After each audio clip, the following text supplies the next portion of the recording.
new theory about human nature was put forward by Sigmund Freud. He had discovered, he said, primitive sexual and aggressive forces hidden deep inside the minds of all human beings. Forces which, if not controlled, led individuals and societies to chaos and destruction. This series is about how those in power have used Freud's theories to try and control the dangerous crowd in an age of mass democracy.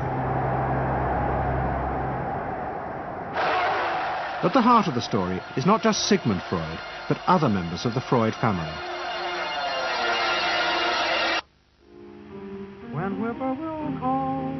This episode is about Freud's American nephew, Edward Bernays.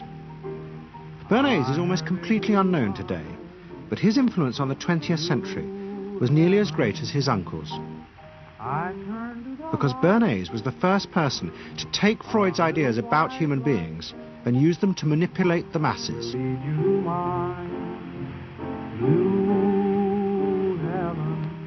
He showed American corporations for the first time how they could make people want things they didn't need by linking mass-produced goods to their unconscious desires. Out of this would come a new political idea of how to control the masses.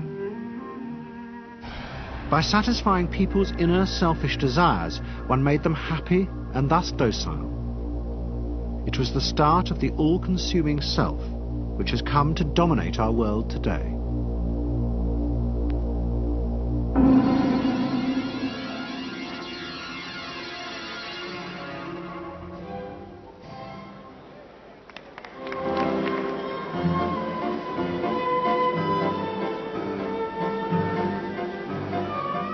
Freud's ideas about how the human mind works have now become an accepted part of society, as have psychoanalysts. Every year, the psychotherapist's ball is held in a grand palace in Vienna. This is the psychotherapy ball. Psychotherapists come, some advanced patients come, or former patients come, and many other people, friends, but also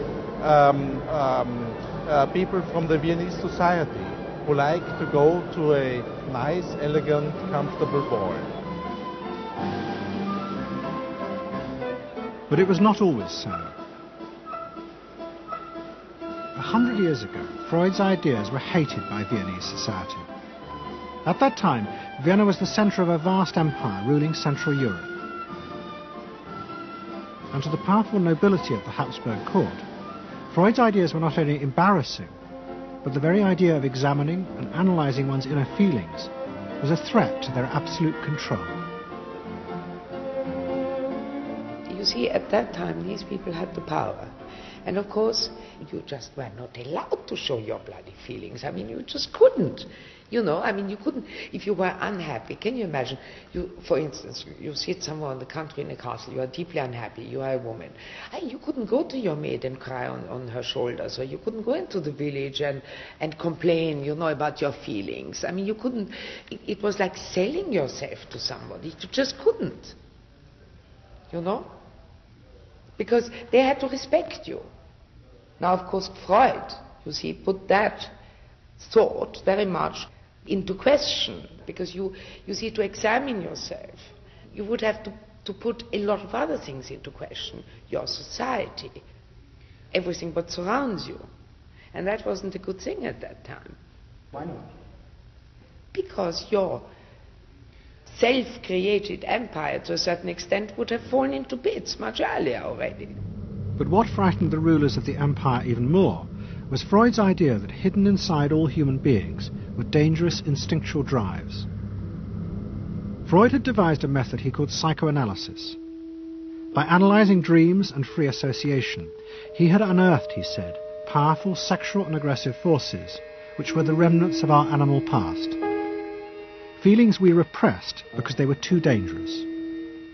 Freud devised a method for exploring a hidden part of the mind, which we nowadays call the unconscious, which is a part that is totally unknown to our consciousness, that there exists a barrier in all our minds which prevents these hidden and unwelcome impulses of the unconscious from emerging. Good night.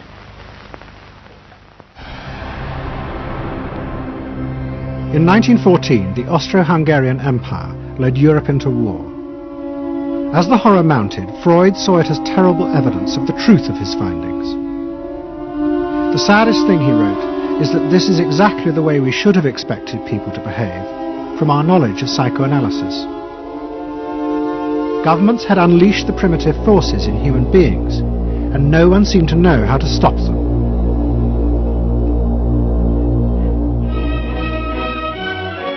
At that time, Freud's young nephew, Edward Bernays, was working as a press agent in America.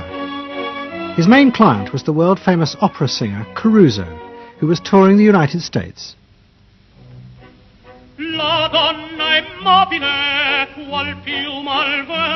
Bernays' parents had emigrated to America 20 years before, but he kept in touch with his uncle and joined him for holidays in the Alps. But Bernays was now about to return to Europe for a very different reason. On the night that Caruso opened in Toledo, Ohio, America announced it was entering the war against Germany and Austria. As a part of the war effort, the US government set up a Committee on Public Information, and Bernays was employed to promote America's war aims in the press.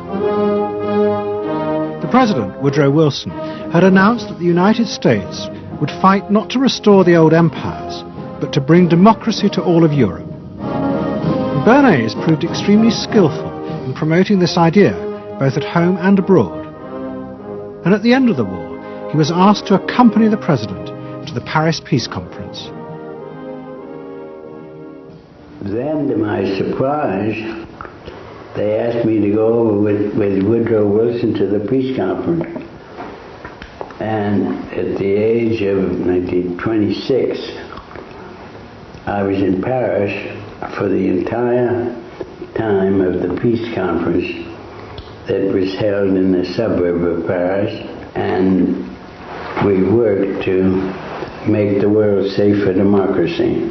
That was a big slogan.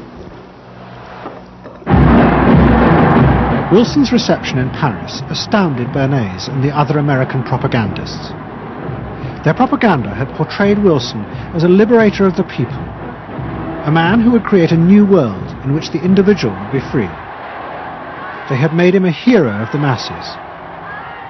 And as he watched the crowds surge around Wilson, Bernays began to wonder whether it would be possible to do the same type of mass persuasion, but in peacetime.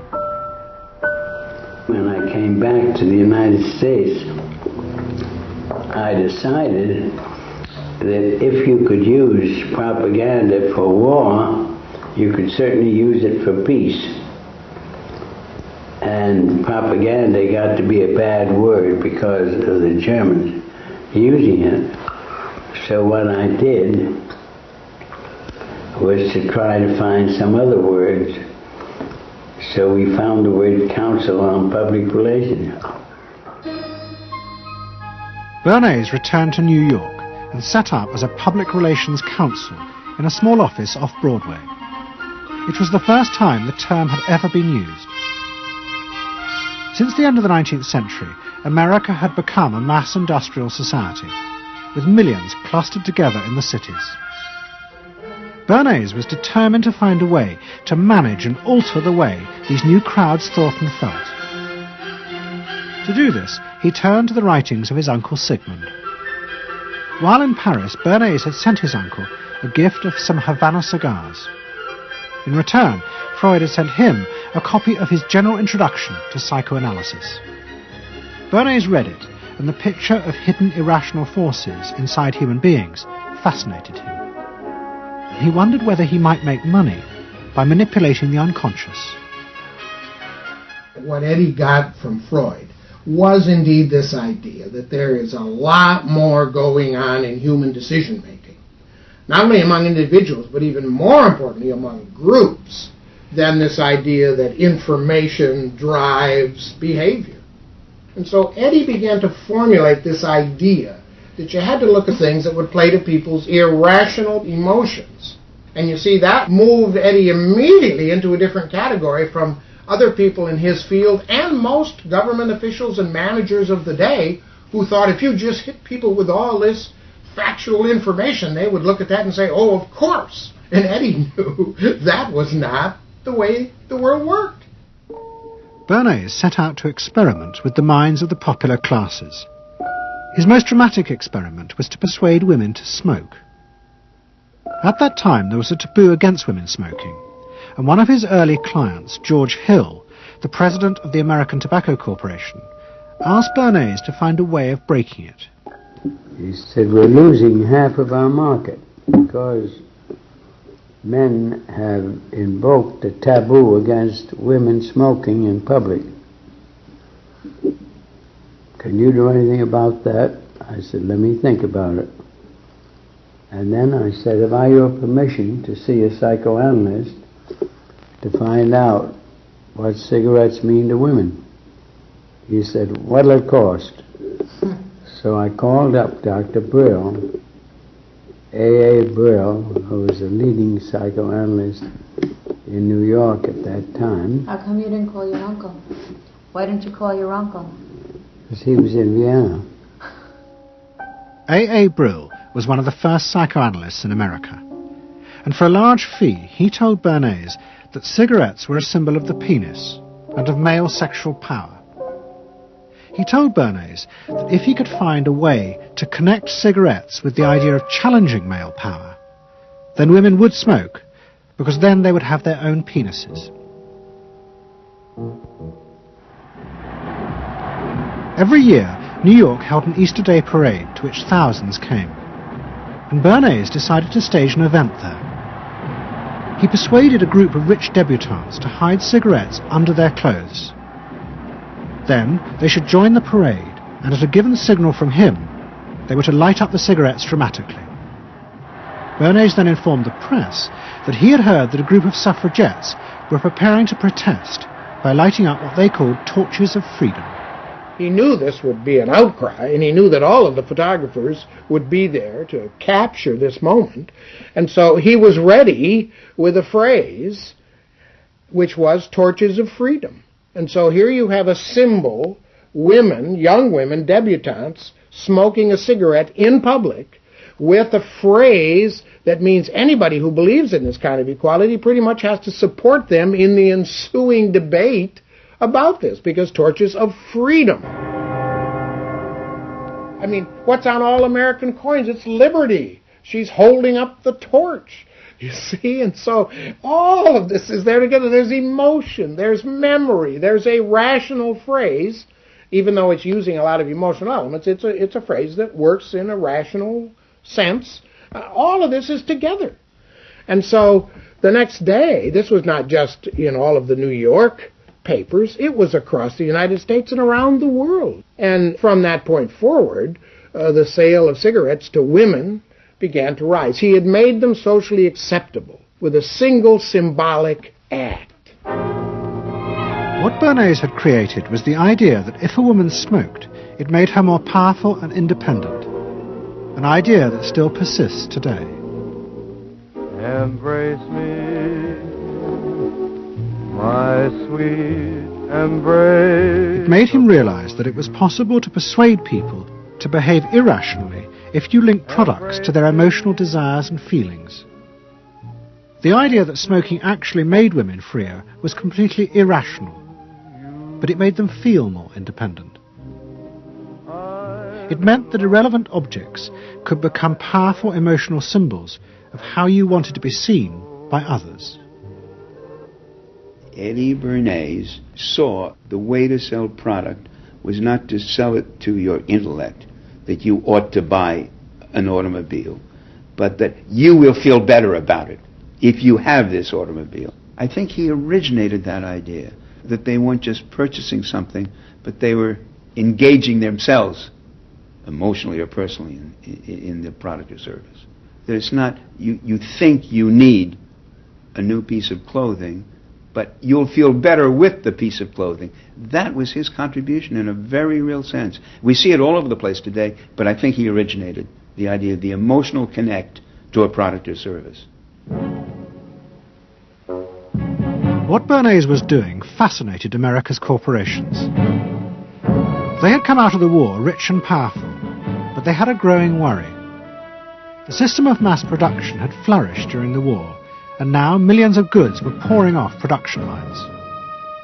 What they were frightened of was the danger of overproduction, that there would come a point when people had enough goods and would simply stop buying. Up until that point, the majority of products were still sold to the masses on the basis of need.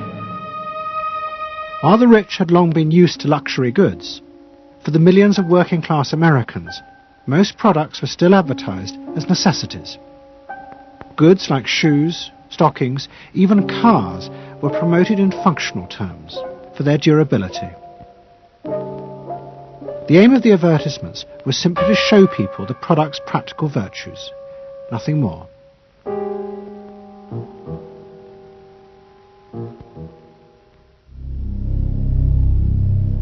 What the corporations realized they had to do was transform the way the majority of Americans thought about products.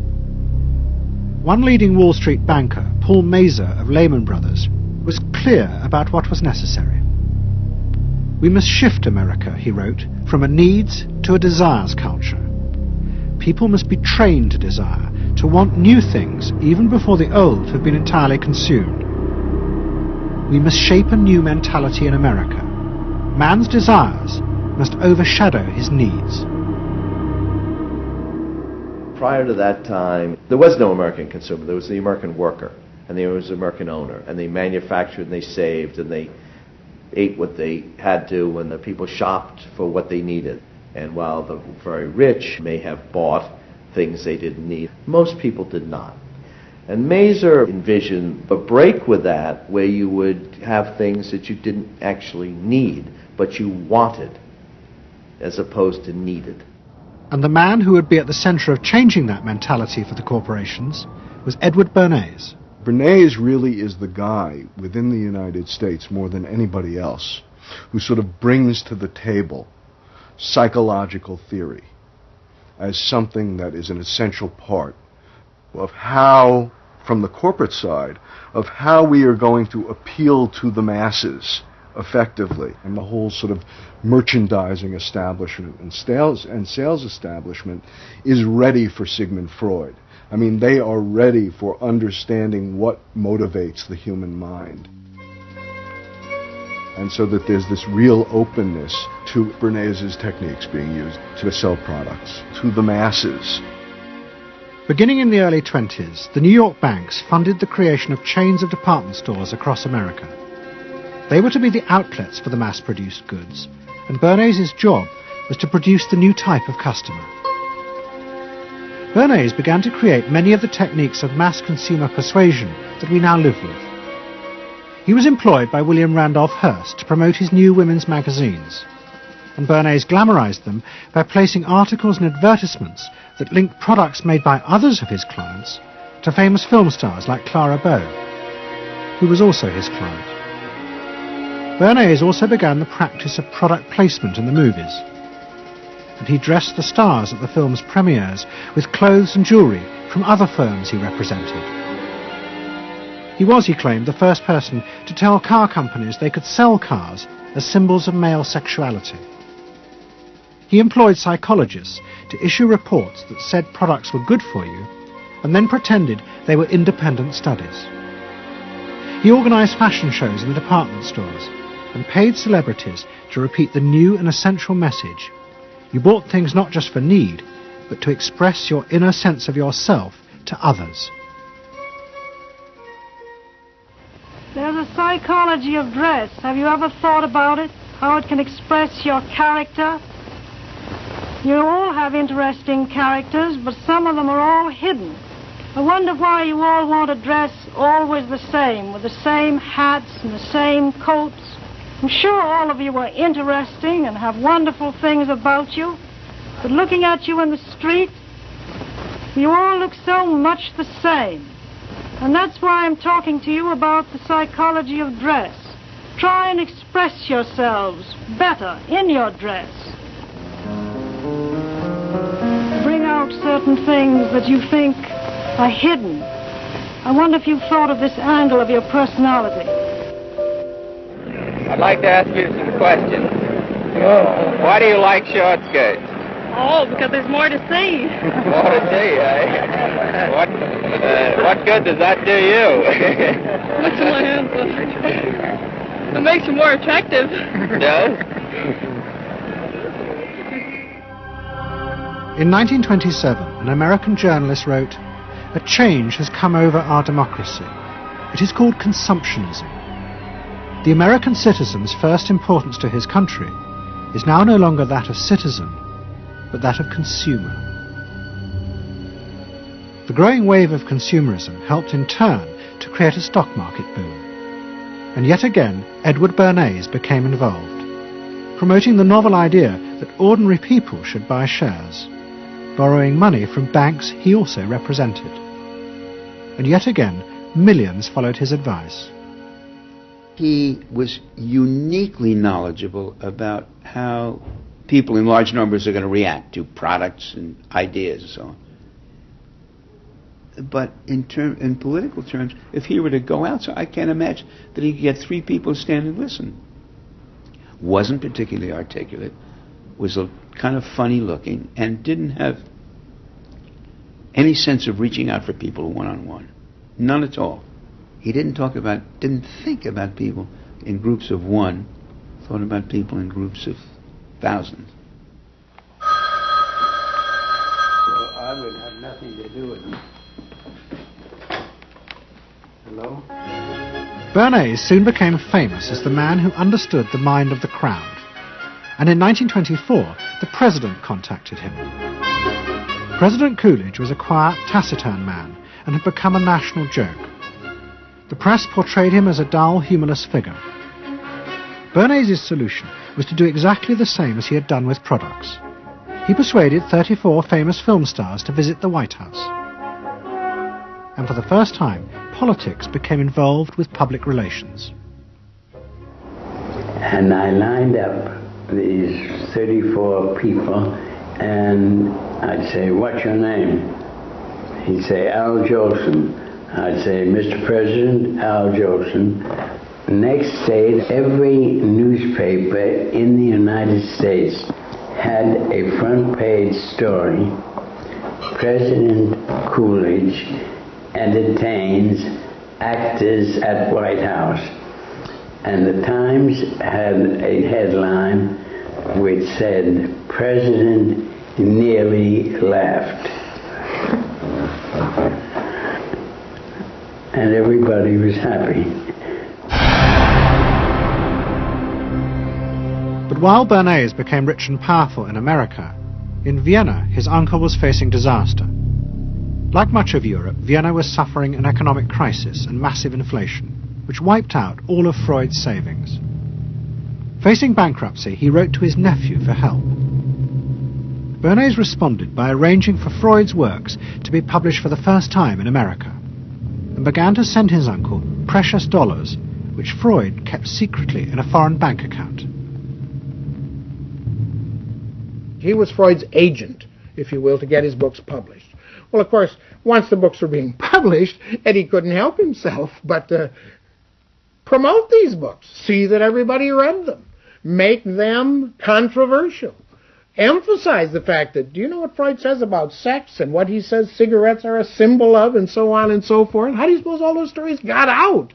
Certainly the academics weren't spreading these around the country. Eddie Bernays was. Then, when Freud became accepted, well then, of course, to go to a client and say, "Well, Uncle Siggy," see, then that had some cachet.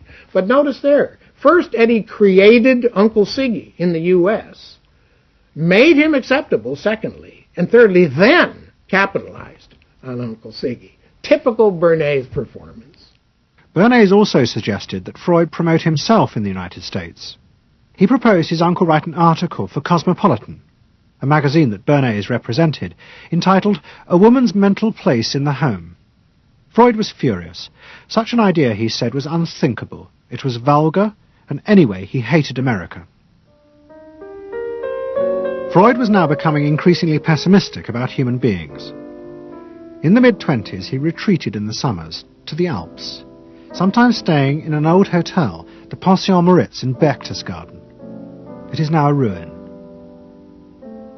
Freud began to write about group behaviour, about how easily the unconscious aggressive forces in human beings could be triggered when they were in crowds. Freud believed he had underestimated the aggressive instincts in human beings. They were far more dangerous than he had originally thought. After World War I, Freud was basically a pessimist. He felt that man is an impossible creature, a very, very sadistic and bad species, and did not believe that man can be improved. Man is a ferocious animal, the most ferocious animal that exists. They enjoy torturing and killing, and he didn't like man. The publication of Freud's works in America had an extraordinary effect on journalists and intellectuals in the 1920s. What fascinated and frightened them was the picture Freud painted of submerged, dangerous forces lurking just under the surface of modern society. Forces that could erupt easily to produce the frenzied mob which had the power to destroy even governments. It was this they believed had happened in Russia. To many, this meant that one of the guiding principles of mass democracy was wrong. The belief that human beings could be trusted to make decisions on a rational basis. The leading political writer, Walter Lippmann, argued that if human beings were in reality driven by unconscious, irrational forces, then it was necessary to rethink democracy. What was needed was a new elite who could manage what he called the bewildered herd. This would be done through psychological techniques that would control the unconscious feelings of the masses. So here you have Walter Lippmann, probably the most influential political thinker in the United States, who is essentially saying that the basic mechanism of the mass mind is unreason, is irrationality, is animality. He believes that the mob in the street, which is how he sees ordinary people, are people who are driven not by their minds but by their spinal cords. The notion of kind of animal drives, unconscious instinctual drives lurking beneath the surface of civilization. And so they started looking towards psychological science as a way of understanding the mechanisms by which the popular mind works, specifically with the goal of figuring out how to understand how to apply those mechanisms to strategies for social control. Edward Bernays was fascinated by Lippmann's arguments, and also saw a way to promote himself by using them. In the 1920s, he began to write a series of books which argued that he had developed the very techniques Lippmann was calling for. By stimulating people's inner desires and then sating them with consumer products, he was creating a new way to manage the irrational force of the masses. He called it the engineering of consent. Democracy, to my father, was a wonderful concept, but I don't think he felt that all those publics out there had reliable judgment, and that they very easily might vote for the wrong man or want the wrong thing, so that they had to be guided from above. It's enlightened despotism in a sense. You appeal to their desires and their unrecognized longings, that sort of thing. That you can tap into their deepest desires or their deepest fears and use that to your own purposes. And then, in 1928, a president came to power who agreed with Bernays. President Hoover was the first politician to articulate the idea that consumerism had become the central motor of American life. After his election, he told a group of advertisers and public relations men, "You have taken over the job of creating desire and have transformed people into constantly moving happiness machines. Machines which have become the key to economic progress." What was beginning to emerge in the 1920s was a new idea of how to run mass democracy. At its heart was the consuming self, which not only made the economy work, but was happy and docile, and so created a stable society. Both Bernays and Littman's concept of managing the masses takes the idea of democracy and it turns it into a palliative. It turns it into giving people some kind of feel-good medication that will respond to an immediate pain or an immediate yearning, but will not alter the objective circumstances one iota. I mean, democracy really, the idea of democracy at its heart was about changing the relations of power that had governed the world for so long. And Bernays' concept of democracy was one of maintaining the relations of power, even if it meant that one needed to sort of stimulate the psychological lives of the public. And in fact, in his mind, that was what was necessary. That if you can keep stimulating the irrational self, then leadership can basically go on doing what it wants to do. Bernays now became one of the central figures in a business elite that dominated American society and politics in the 1920s. He also became extremely rich and lived in a suite of rooms in one of New York's most expensive hotels, where he gave frequent parties. Oh my goodness, he had a home in the corner suite of the Sherry Netherland Hotel. And here's this wonderful suite with all these windows looking out on Central Park and across at the plaza and on the square. And he would use this place to hold a soiree. The mayor would come, all the media leaders would come, the political leaders, the business leaders, the people in the arts. I mean, it was a who's who. People wanted to know Eddie Bernays because, you know, he himself became a sort of a famous man, a sort of a magician who could make these things happen. He knows everybody. He knows the mayor and he knows the senator, and he calls politicians on the telephone as if he did get literally a high or a bang out of doing what he did. And that's fine, but it can be a little hard on the people around you, especially when you make other people feel stupid. People who worked for him were stupid, and children were stupid, and if people did things in a way that he wouldn't have done them, they were stupid. It was a word that he used over and over and over, dope and stupid. And the masses? They were stupid.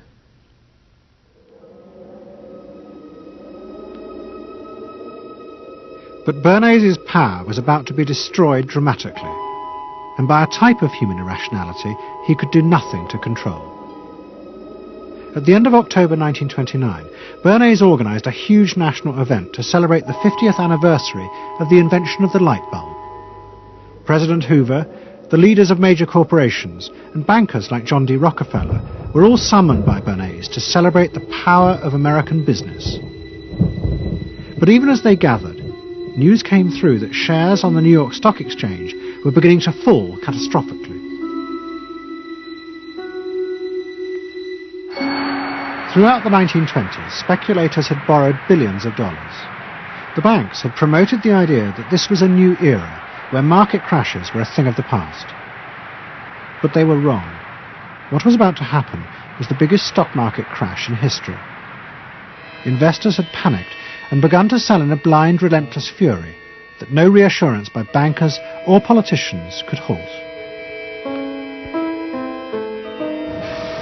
And on the 29th of October 1929, the market collapsed.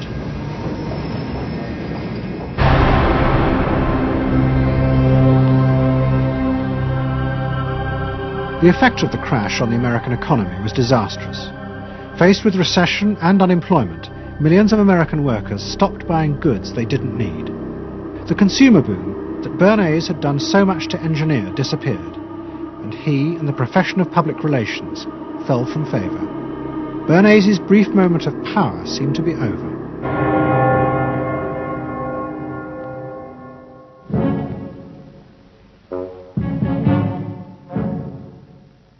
The effect of the Wall Street crash on Europe was also catastrophic. It intensified the growing economic and political crisis in the new democracies. In both Germany and Austria, there were violent street battles between the armed wings of different political parties. Against this backdrop, Freud, who was suffering from cancer of the jaw, retreated yet again to the Alps. He wrote a book called Civilization and Its Discontents. It was a powerful attack on the idea that civilization was an expression of human progress. Instead, Freud argued, civilization had actually been constructed to control the dangerous animal forces inside human beings. What was implicit in Freud's argument was that the ideal of individual freedom, which was at the heart of democracy, was impossible. Human beings could never be allowed to truly express themselves because it was too dangerous. They must always be controlled and would thus always be discontent.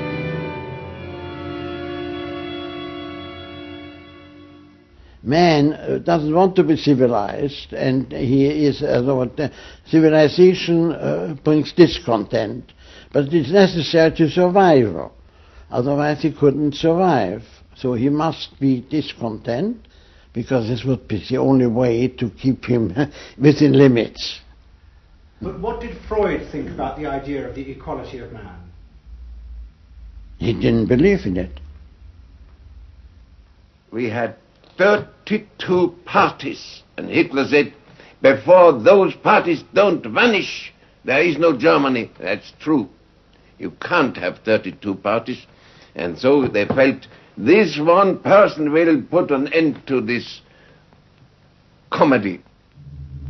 Freud was not alone in his pessimism. Politicians like Adolf Hitler emerged from a growing despair in the 1920s about democracy. The Nazis were convinced that democracy was dangerous because it unleashed a selfish individualism, but didn't have the means to control it. Hitler's party, the National Socialists, stood in elections, promising in their propaganda that they would abandon democracy because of the chaos and unemployment it led to. Die Parteien versprachen den Himmel auf Erden.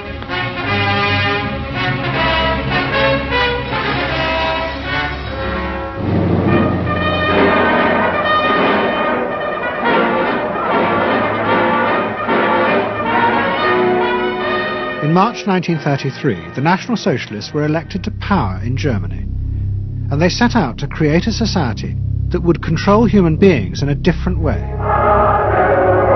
One of their first acts was to take control of business. The planning of production would in future be done by the state. The free market was too unstable, as the crash in America had proved.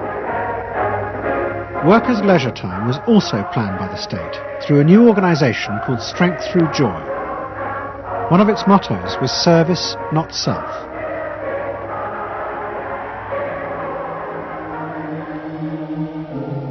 But the Nazis did not see this as a return to an old form of autocratic control. It was a new alternative to democracy, in which the feelings and the desires of the masses would still be central, but they would be channeled in such a way as to bind the nation together. The chief exponent of this was Joseph Goebbels, the Minister of Propaganda. Es mag gut sein, Macht zu besitzen, die auf Gewehren ruht. Besser aber und beglückender ist es, das Herz eines Volkes zu gewinnen und es auch zu behalten. Goebbels organized huge rallies, whose function, he said, was to forge the mind of the nation into a unity of thinking, feeling, and desire. One of his inspirations, he told an American journalist, was the writings of Freud's nephew, Edward Bernays. In his work on crowd psychology, Freud had described how the frightening irrationality inside human beings could emerge in such groups. The deep, what he called libidinal forces of desire, are given up to the leader, while the aggressive instincts are unleashed on those outside the group. Freud wrote this as a warning. But the Nazis were deliberately encouraging these forces because they believed they could master and control them. Well,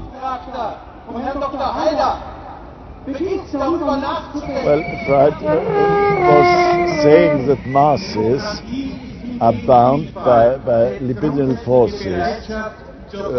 They love each other and delegate their ideas and their feelings to the chap on top. What are libidinal forces? What are libidinal forces? Well, forces of love. Not hate. No, hate is delegated to the others outside.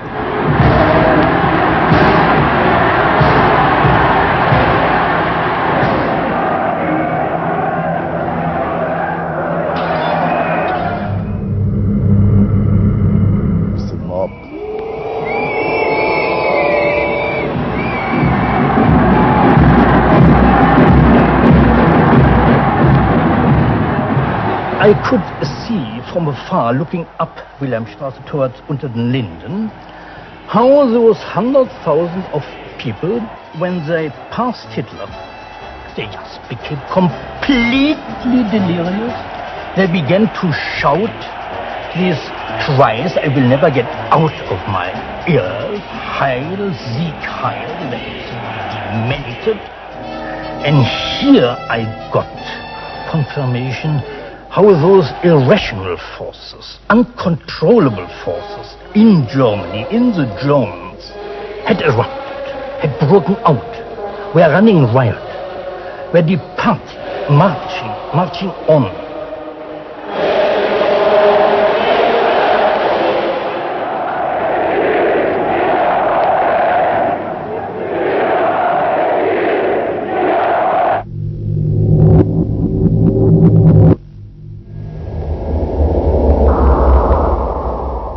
And in America too, democracy was under threat from the force of the angry mob. The effect of the stock market crash had been disastrous. There was growing violence as an angry population took out their frustration on the corporations who were seen to have caused this disaster. Then, in 1932, a new president was elected who was also going to use the power of the state to control the free market. But his aim was not to destroy democracy, but to strengthen it. And to do this, he was going to develop a new way of dealing with the masses. I am prepared, under my constitutional duty, to recommend the measures that a stricken nation in the midst of a stricken world may require. But in the event that the national emergency is still critical, I shall not evade the clear course of duty that will then confront me. I shall ask the Congress for the one remaining instrument to meet the crisis: broad executive power.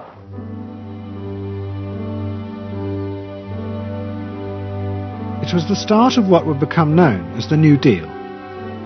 Roosevelt assembled a group of young technocrats and planners in Washington. He told them that their job was to plan and run giant new industrial projects for the good of the nation. Roosevelt was convinced that the stock market crash had shown that laissez-faire capitalism could no longer run modern industrial economies. It had become the job of government. Big business was horrified, but the New Deal attracted the admiration of the Nazis, especially Joseph Goebbels. Wir betrachten die wirtschaftliche Entwicklung in Amerika mit dem allergrößten positiven Interesse. Und wir sind dort der festen Überzeugung, dass Präsident Roosevelt und seine Berater auf dem richtigen Wege sind. Es handelt sich in der Tat um das größte wirtschaftliche und soziale Problem aller Zeiten. Die vielen Millionen Arbeitslosen, die ihre Plätze an den Maschinen und in den Kontoren verloren haben, wieder an ihre alten Arbeitsstellen zurückzuführen. Das kann nicht allein der privaten Initiative überlassen werden. Ausschlaggebend ist, dass die öffentliche Hand mit positiven Maßnahmen eingreift. But although Roosevelt, like the Nazis, was trying to organize society in a different way, unlike the Nazis, he believed that human beings were rational and could be trusted to take an active part in government. Roosevelt believed it was possible to explain his policies to ordinary Americans and take into account their opinions. To do this, he was helped by the new ideas of an American social scientist called George Gallup. Favorite reading of New Deal Washington, the survey of U.S. public opinion. From offices at Princeton, New Jersey, a famed statistician, Dr. George Gallup, tells Washington from week to week what the nation is thinking. And in New York, Fortune magazine's analyst, Elmo Roper, compiles for publication a continuous record of the nation's approval or disapproval of how the country is being run. Gallup and Roper rejected Bernays' view that human beings were at the mercy of unconscious forces and so needed to be controlled. Their system of opinion polling was based on the idea that people could be trusted to know what they wanted. They argued that one could measure and predict the opinions and behaviour of the public if one asked strictly factual questions and avoided manipulating their emotions. Well, how about this one? Do you think Franklin D. Roosevelt's New Deal has been bad for the nation in general? No, that question's loaded. It automatically suggests an answer. Well, how about this? Is your present feeling toward President Roosevelt one of general approval or general disapproval? That's better. Prior to scientific polling, the view of many people was that you couldn't trust public opinion. It was irrational, that it was ill-informed, it was chaotic, unruly, and so forth. And so that opinion should be dismissed. But with scientific polling, I think it established very clearly that people are rational, that they do make good decisions, and this offers democracy a chance to be truly informed by the public, giving everybody a voice in the way the country is run. I know my father wouldn't necessarily say the voice of the public is the voice of God, but he did feel very much that the voice of the people is a rational voice and should be heard. What Roosevelt was doing was forging a new connection between the masses and politicians. No longer were they irrational consumers who were managed by sating their desires. Instead, they were sensible citizens who could take part in the governing of the country. In 1936, Roosevelt stood for re-election. He promised further control over big business. To the corporations, it was the beginning of a dictatorship.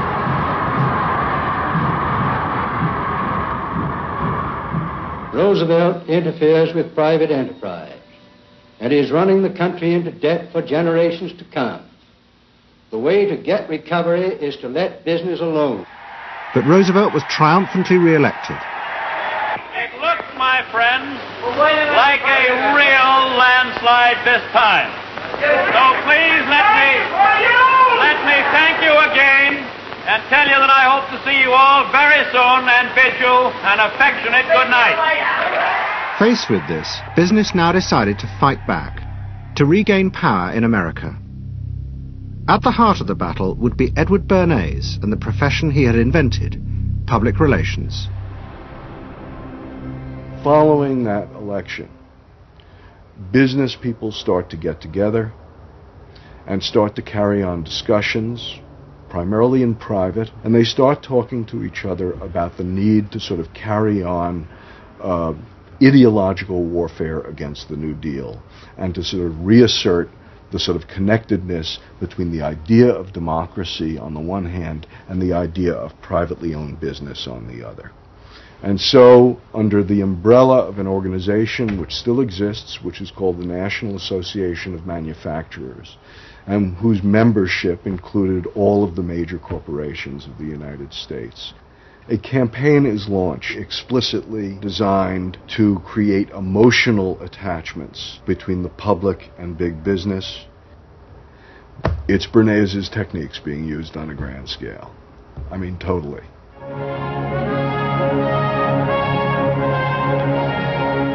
The General Motors Parade of Progress, traveling the high roads and by roads of America, bringing to millions of Americans in their own hometown the fascinating story behind modern industry, showing... The campaign set out to show dramatically that it was business, not politicians, who had created modern America. A better mode of living for all of us.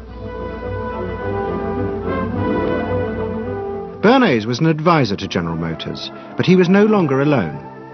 The industry he had founded now flourished as hundreds of public relations advisors organized a vast campaign. They not only used advertisements and billboards, but managed to insinuate their message into the editorial pages of the newspapers. It became a bitter fight. In response to the campaign, the government made films that warned of the unscrupulous manipulation of the press by big business. And the central villain was the new figure of the public relations man. They tried to achieve their ends by working entirely behind the scenes, corrupting and deceiving the public. The aims of such groups may be either good or bad, so far as the public interest is concerned, but their methods are a grave danger to democratic institutions. The films also showed how the responsible citizen could monitor the press themselves. They could create a chart that analysed the reporting for signs of hidden bias. But such earnest instruction was to be no match for the powerful imagination of Edward Bernays. He was about to help create a vision of the utopia that free market capitalism would build in America if it was unleashed.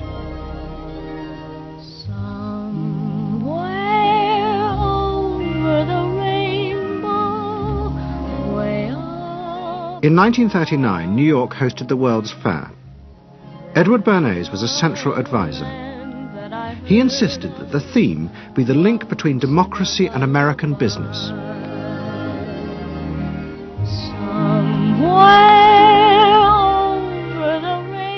At the heart of the fair was a giant white dome that Bernays named Democracity.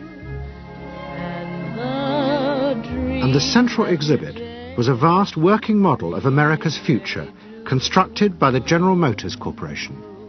To my father, the World's Fair was an opportunity to keep the status quo, that is, capitalism, in a democracy. Democracy and capitalism, that marriage, right, linking, just like that. He did that by manipulating people and getting them to think that you couldn't have real democracy in anything but a capitalist society, which was capable of doing anything, of creating these wonderful highways, of making, moving pictures inside everybody's house, of telephones that didn't need cords, of sleek roadsters. I mean, it was consumerist, but at the same time, you inferred that in a funny way, democracy and capitalism went together. The World's Fair was an extraordinary success and captured America's imagination. The vision it portrayed was of a new form of democracy, in which business responded to people's innermost desires in a way politicians could never do. But it was a form of democracy that depended on treating people not as active citizens as Roosevelt did, but as passive consumers. Because this, Bernays believed, was the key to control in a mass democracy. It's not that the people are in charge, but that the people's desires are in charge. The people are not in charge. The people exercise no decision-making power within this environment. So democracy is reduced from something which assumes an active citizenry to the idea of the public as passive consumers. Driven primarily by instinctual or unconscious desires, and that if you can in fact trigger those needs and desires, you can get what you want from them.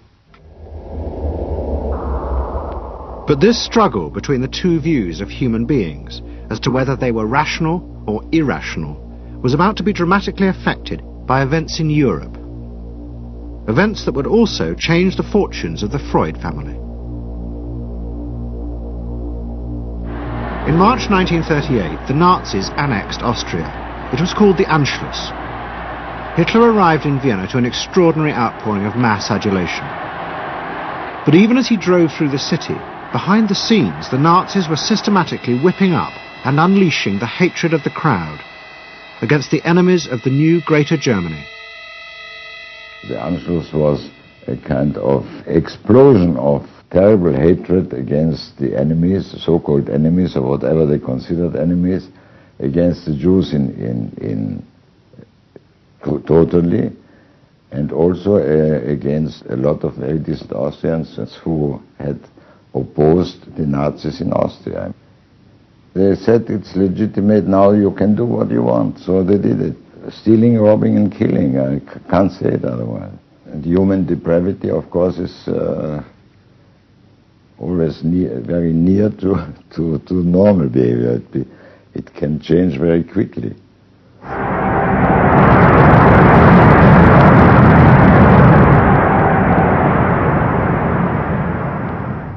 As the violence and assassinations raged in Vienna, Freud decided he had to leave.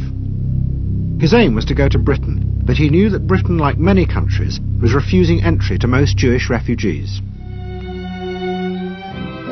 But help came from the leading psychoanalyst in Britain, Ernest Jones. He was in the same ice skating club as the Home Secretary, Sir Samuel Hoare, and Jones persuaded Hoare to issue Freud a British work permit. And in May 1938, Freud, his daughter Anna, and other members of his family set off for London.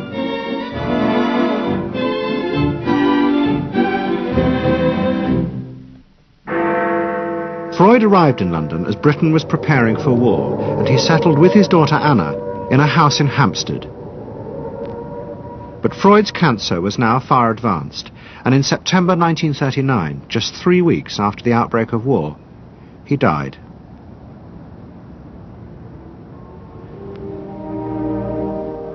The Second World War would utterly transform the way governments saw democracy and the people they governed. Next week's programme will show how the American government, as a result of the war, became convinced there were savage, dangerous forces hidden inside all human beings, forces that needed to be controlled. The terrible evidence from the death camps seemed to show what happened when these forces were unleashed. And politicians and planners in post-war America would come to believe that hidden under the surface of their own population were the same dangerous forces. And they would turn to the Freud family to help control this enemy within.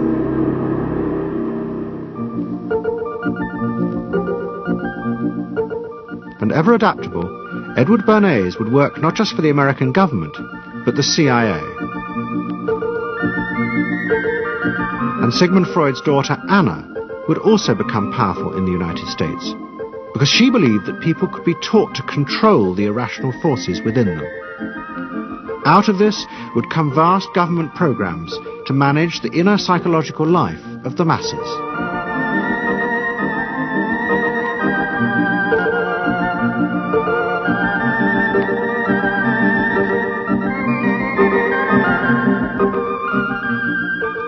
The Century of the Self continues next Sunday night on BBC Two, same time, 8 o'clock. Tonight, the final part of SAS next.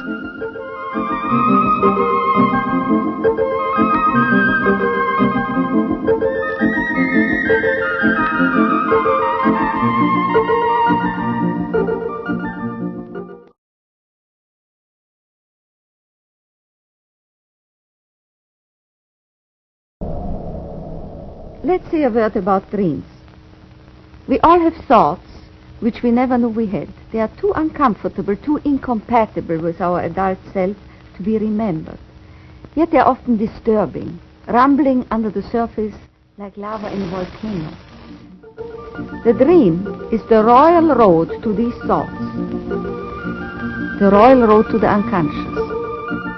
This is the story of how Sigmund Freud's ideas about the unconscious mind were used by those in power in post-war America to try and control the masses. Politicians and planners came to believe that Freud was right to suggest that hidden deep within all human beings were dangerous and irrational desires and fears. They were convinced that it was the unleashing of these instincts that had led to the barbarism of Nazi Germany. To stop it ever happening again, they set out to find ways to control this hidden enemy within the human mind.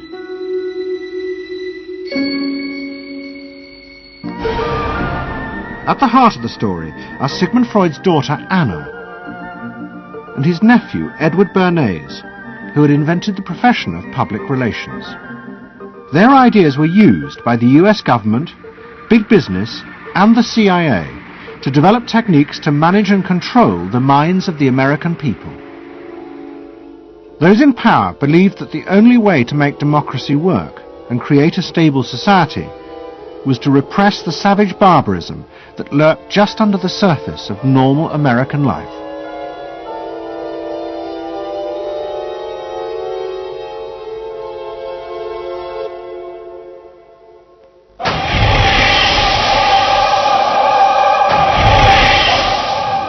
The story begins in the middle of the fierce fighting of the Second World War. As the fighting intensified, the American army was faced by an extraordinary number of mental breakdowns among its troops.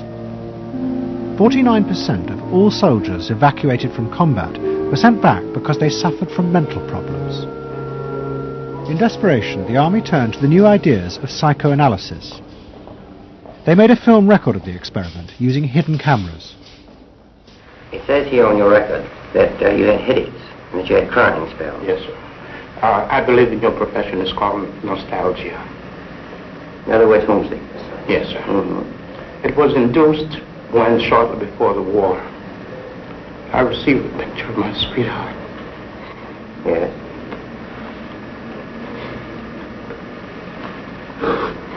Mm-hmm. I'm sorry, I can't continue. That's all right. It was the first time that anyone had paid such attention to the feelings and anxieties of ordinary people. At the heart of the experiment were a number of refugee psychoanalysts from Central Europe. They worked with American psychiatrists to guide and shape the project. When I first came to America, I worked in the psychiatric service with soldiers trying to rehabilitate them. And I traveled in the train from the East Coast to the West Coast. I was enormously curious what goes on in all of those little towns that the train is passing. After my years in the army, I knew exactly what everybody was doing in the little towns. Because I saw so many people who came from there. And I understood their aspirations, their disappointments, and so forth. So it was as if somebody invited me to a privileged tour into the inner soul of America. I'm not doing this deliberately, so please believe me. I do believe you. A display of emotion is sometimes very helpful. I hope so, sir. Sure, it gets it off your chest. Well, sir, to be perfectly honest with you, I'm very much in love with my sweetheart. She has been the one person that gave me a sense of importance, in that through her cooperation with me, we were able to surmount so many obstacles.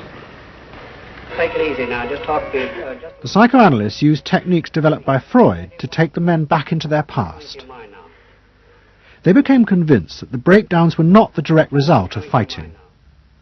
The stress of combat had merely triggered old childhood memories. These were memories of the men's own violent feelings and desires, which they had repressed because they were too frightening. Think deeply. Let's go back. When was it you... To the psychoanalysts, it was overwhelming proof of Freud's theory that underneath human beings were driven by primitive, irrational forces. You want that? World War II was a major shattering experience because I discovered the enormous role of the irrational in the lives of most people. That I can say, that I learned that the ratio between the irrational and the rational in America is very much in favor of the irrational. That there is much greater unhappiness, much more suffering, much more. A sadder country than one would imagine it from the advertisements that you get. A much more problematic country. Victory in the Second World War was celebrated as a triumph of democracy. But in private, many policymakers were worried about the implications of the analysis of the soldiers. It seemed to show that underneath every American were irrational, violent drives. What had happened in Germany seemed to bear this out. The complicity of so many ordinary Germans in mass killings during the war showed just how easily these forces could break through and overwhelm democracy.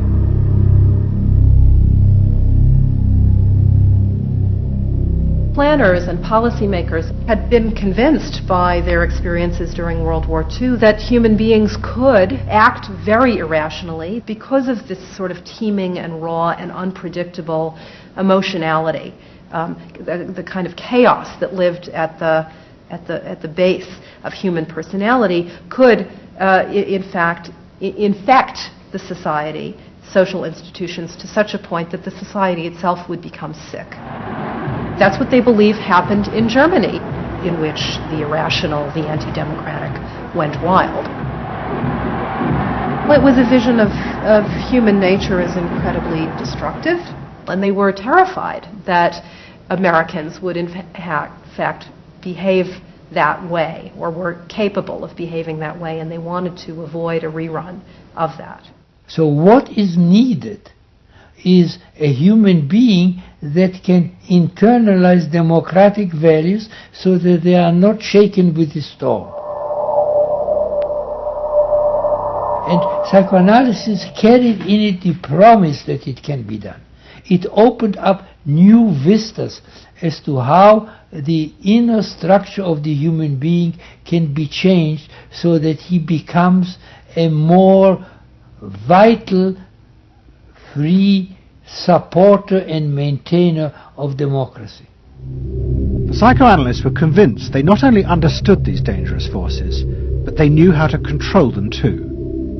They would use their techniques to create democratic individuals, because democracy left to itself failed to do this.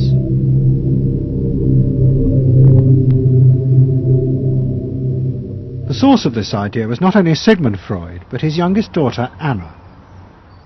She had fled with her father to London before the outbreak of war, and after he died, Anna Freud became the acknowledged leader of the world psychoanalytic movement.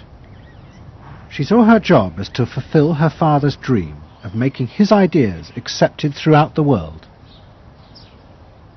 At the center of the Freud movement stood Tante Anna, because she managed to work herself into that position. She was recognized as that, and not just because she was a daughter. She worked on that. She was rather forbidding.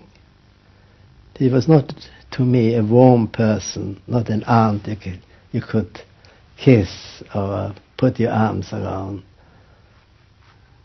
Not at all. And her whole life rotated around the spreading of psychoanalysis.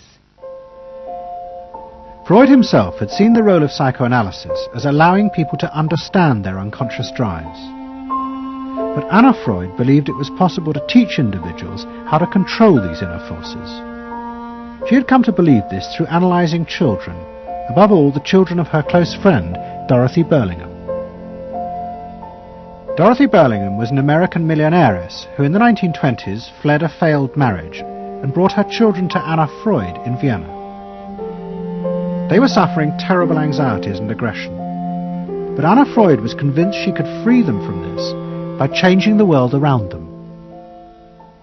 She thought that she could come in and into their environment, essentially, because they were children, you see. They didn't have independent lives of their own.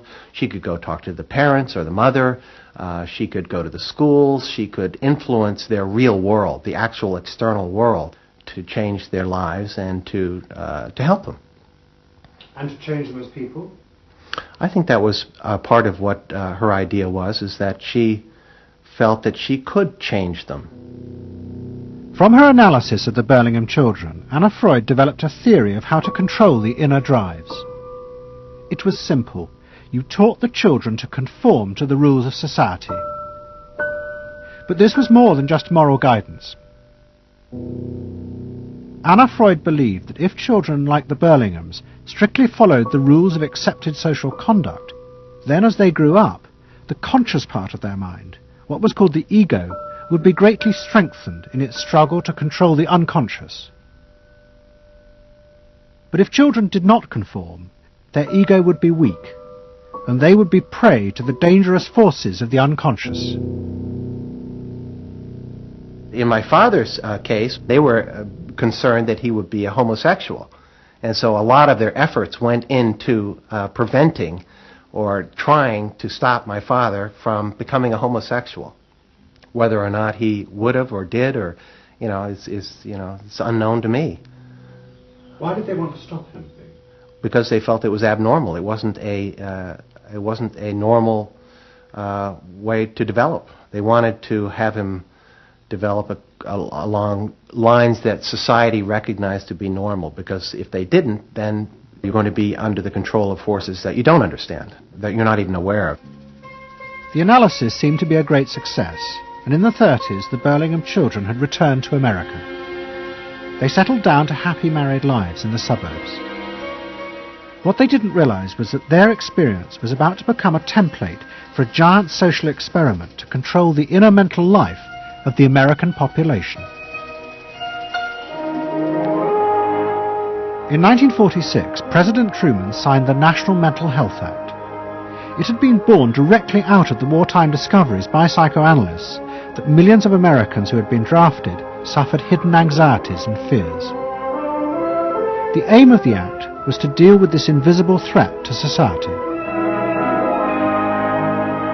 Shocked by the appalling percentage of the emotionally unstable revealed by the World War II draft figures, Congress in 1946 passed the National Mental Health Act, which recognized for the first time that mental illness was a national problem. Keenly aware of the tremendous problems ahead is Dr. Robert H. Felix, director of the vast new project. A primary objective of the National Mental Health Program is to increase our fund of scientific knowledge about mental health and about mental illness. We're not doing this. Why? Because there are all too few skilled mental health workers. Two of the principal architects of the Act were the Menninger brothers, Carl and Will.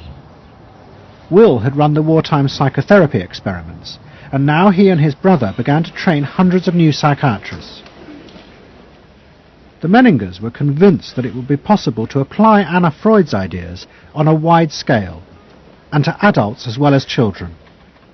The psychiatrist's job would be to teach ordinary Americans how to control their unconscious drives. Psychoanalysis could be used to make a better society. They said psychoanalytic thinking could make for the betterment of society, because you could change the way the mind functioned. And you could take the ways in which people did hurtful things to themselves and others and alter them by enlarging their understanding. And this was the vision psychoanalysis brought. That you could really change people. That you could really change people. And you could change them almost in limitless ways. In the late 40s, a vast project began in America to apply the ideas of psychoanalysis to the masses. Psychological guidance centres were set up in hundreds of towns.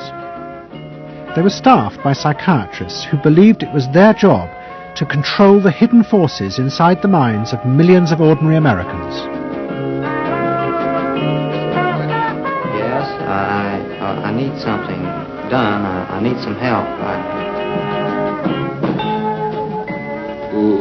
Did you have any particular teachers that you liked, any sort? I liked all my teachers except one, I remember.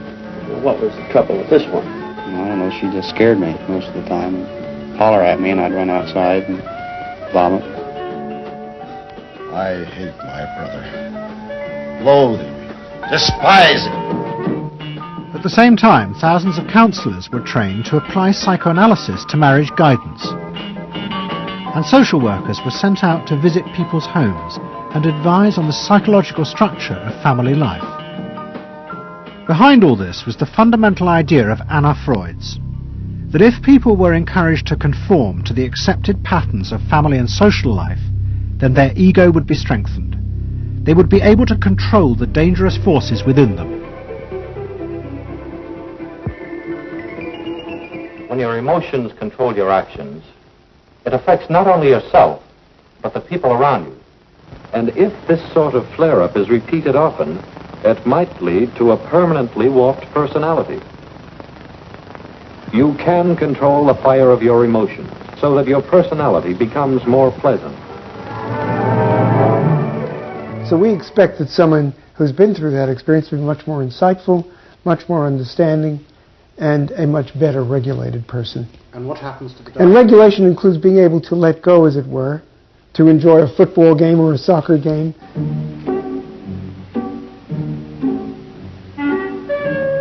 A more understanding, yes, rational, but also appropriately emotional person. The regulatory aspects of the human mind would really be in charge.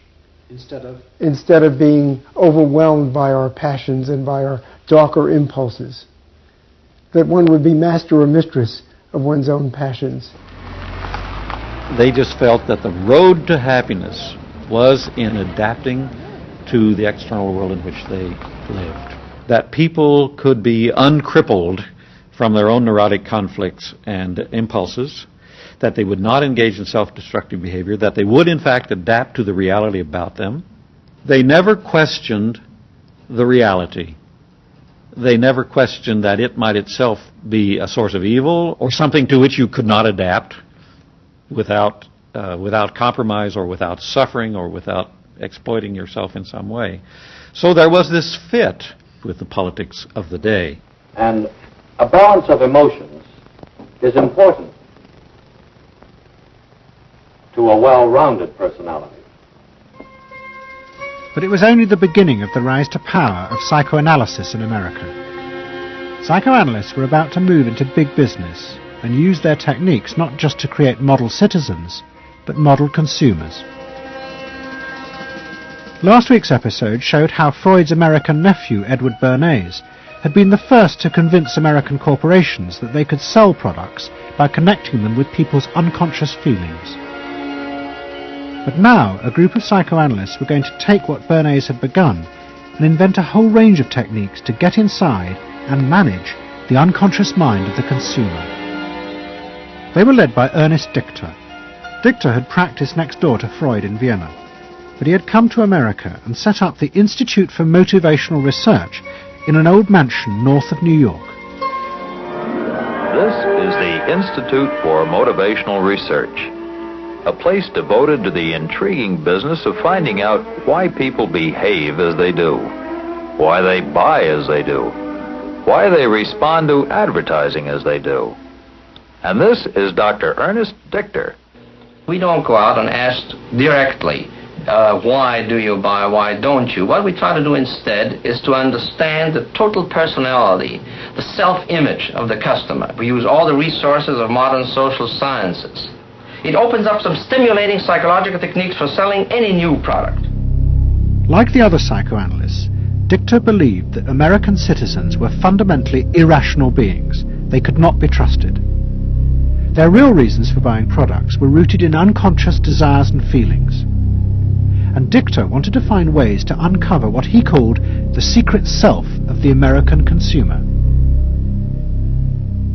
He was trying to get out of people's mind the unconscious motivations that they had for purchasing. These could be sexual, they could be psychological, they could be sociological, they could be a demand for status, a demand for recognition. There were things that people couldn't verbalize or wouldn't verbalize because they were too secret to them. They were too much a part of their nature, and they would be embarrassed. They would be embarrassed if they came out and said things like this. He would interview people, but not ask them direct questions, but let them talk freely like you do in psychoanalysis. And that was his background. And so he said, why can't we have a group therapy session about products? All right? And so Dichter built this room up above his garage, and he said we can have psychoanalysis of products. They can actually act out and verbalize their wants and needs. What we're going to do is try a couple of these salad dressings. So let's see what happens.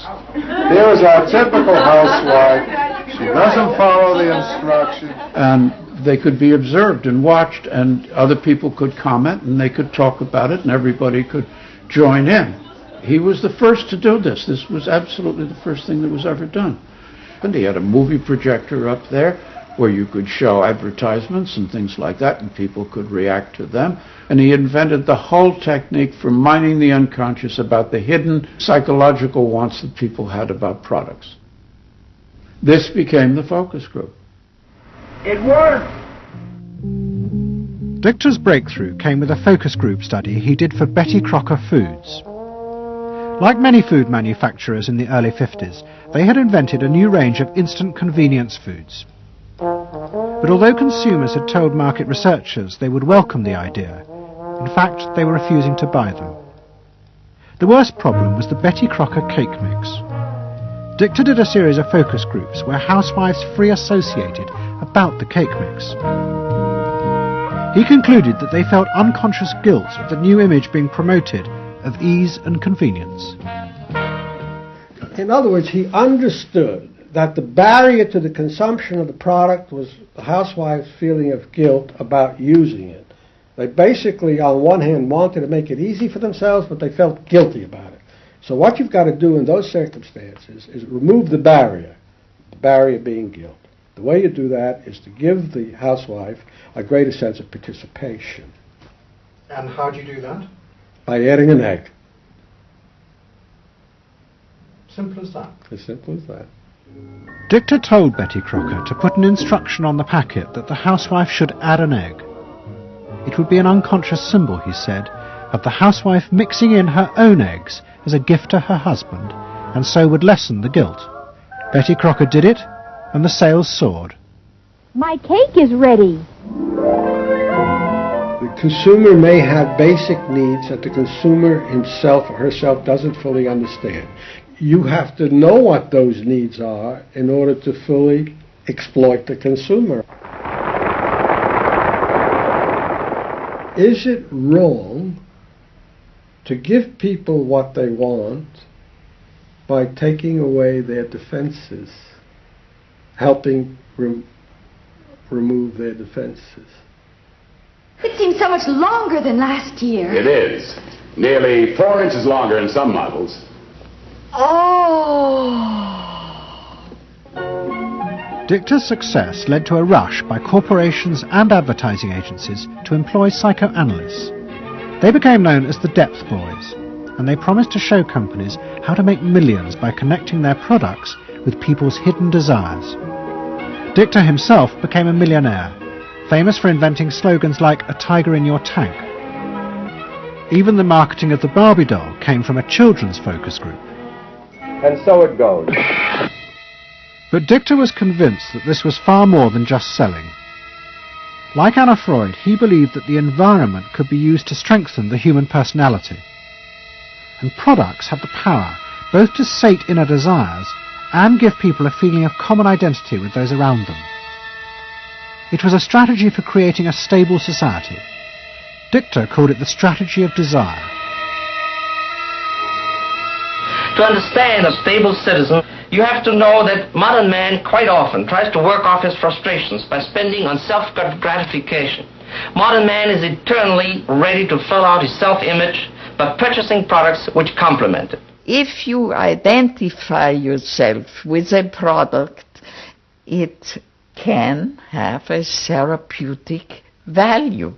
It improves your self-image, and you become a more secure person, and you have suddenly this confidence of going out in the world and doing what you want successfully. Bernays believed that that would then improve the whole of our society and become the best society on this planet.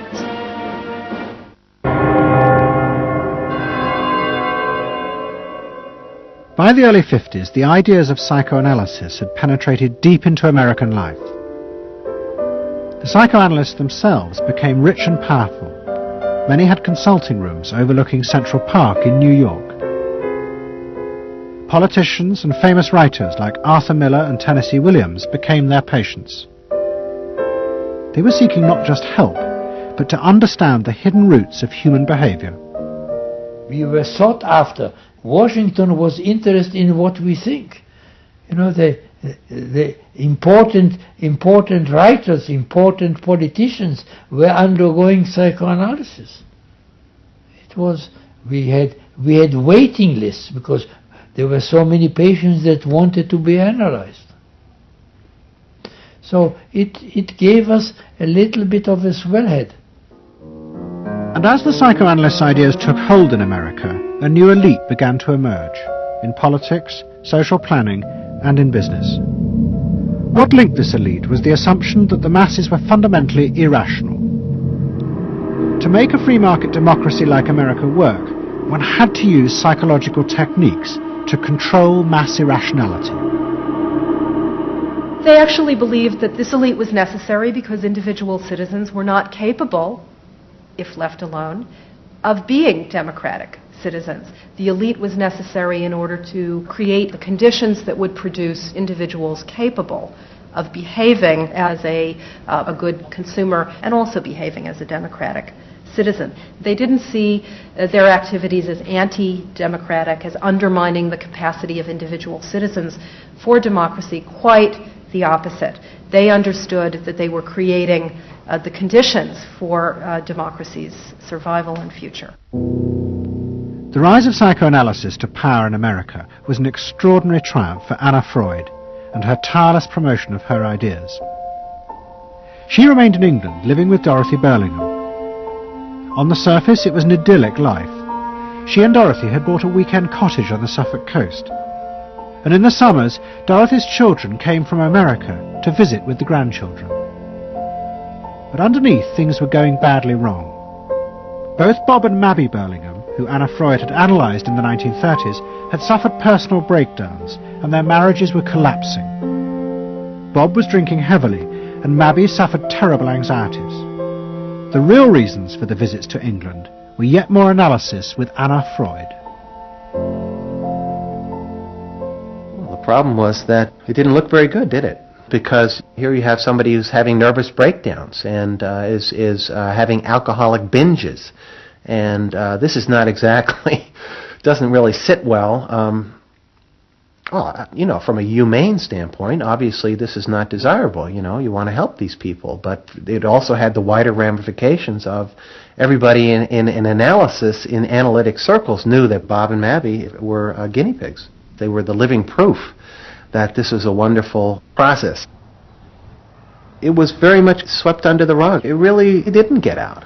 I mean, these people had such, their power and influence was such that, you know, you were very careful. Anna Freud was a very powerful person, and you were the grandchildren, and she knew a great deal more than you did about what went on in your parents' lives and so forth. It was not something you were going to tangle with, and you were a product of the whole situation.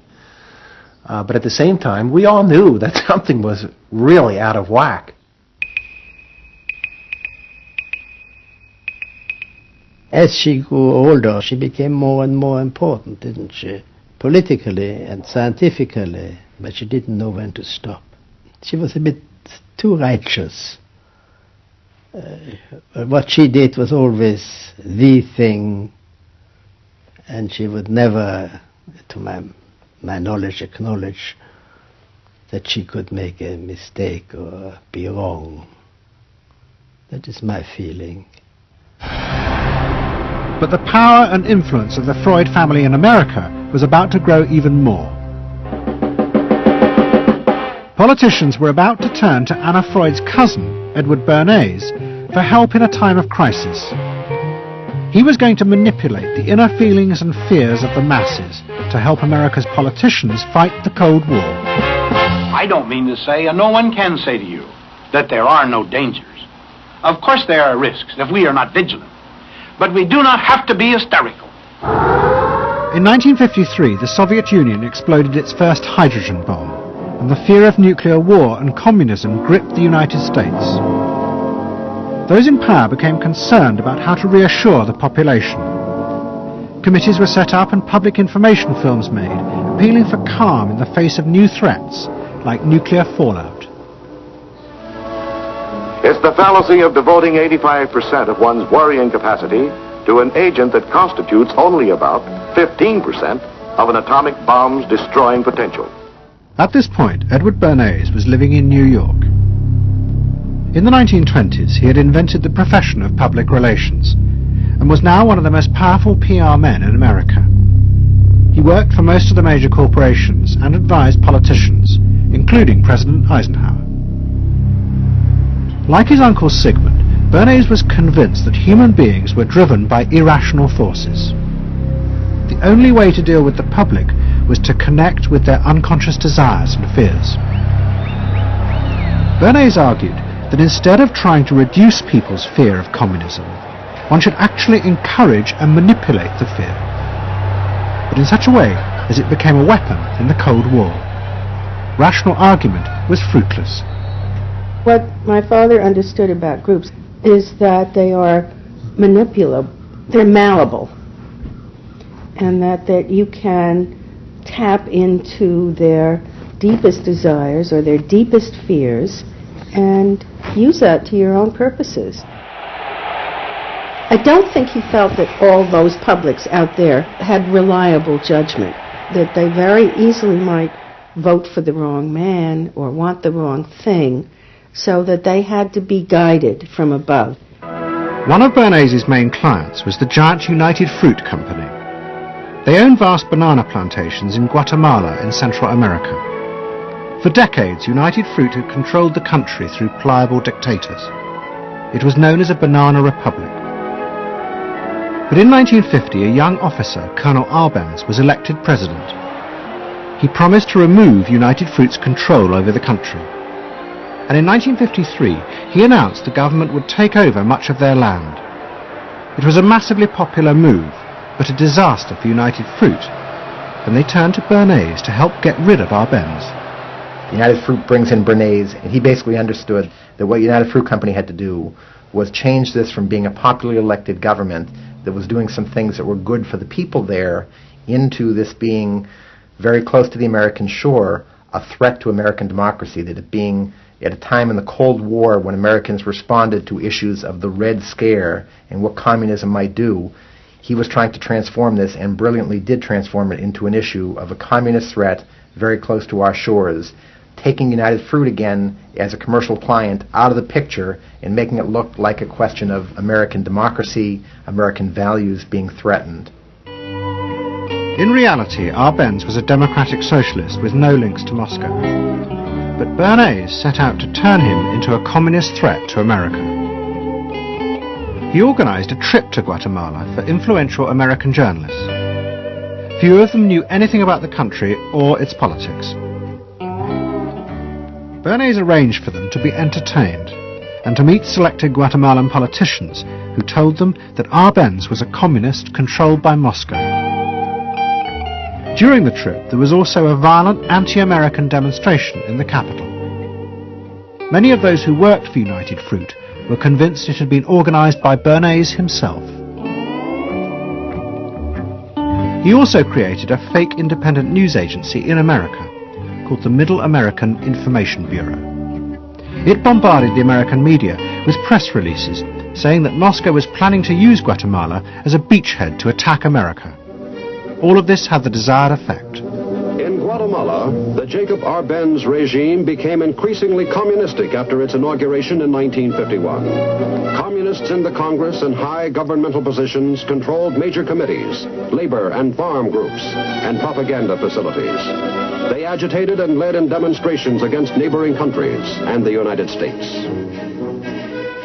What was profoundly new in terms of what Bernays did is he took this menace to our backyard in Guatemala. For the first time, we saw Reds a couple hundred miles from New Orleans who Eddie Bernays had us believing were a true threat to us, that it was going to be a Soviet outpost in our backyard.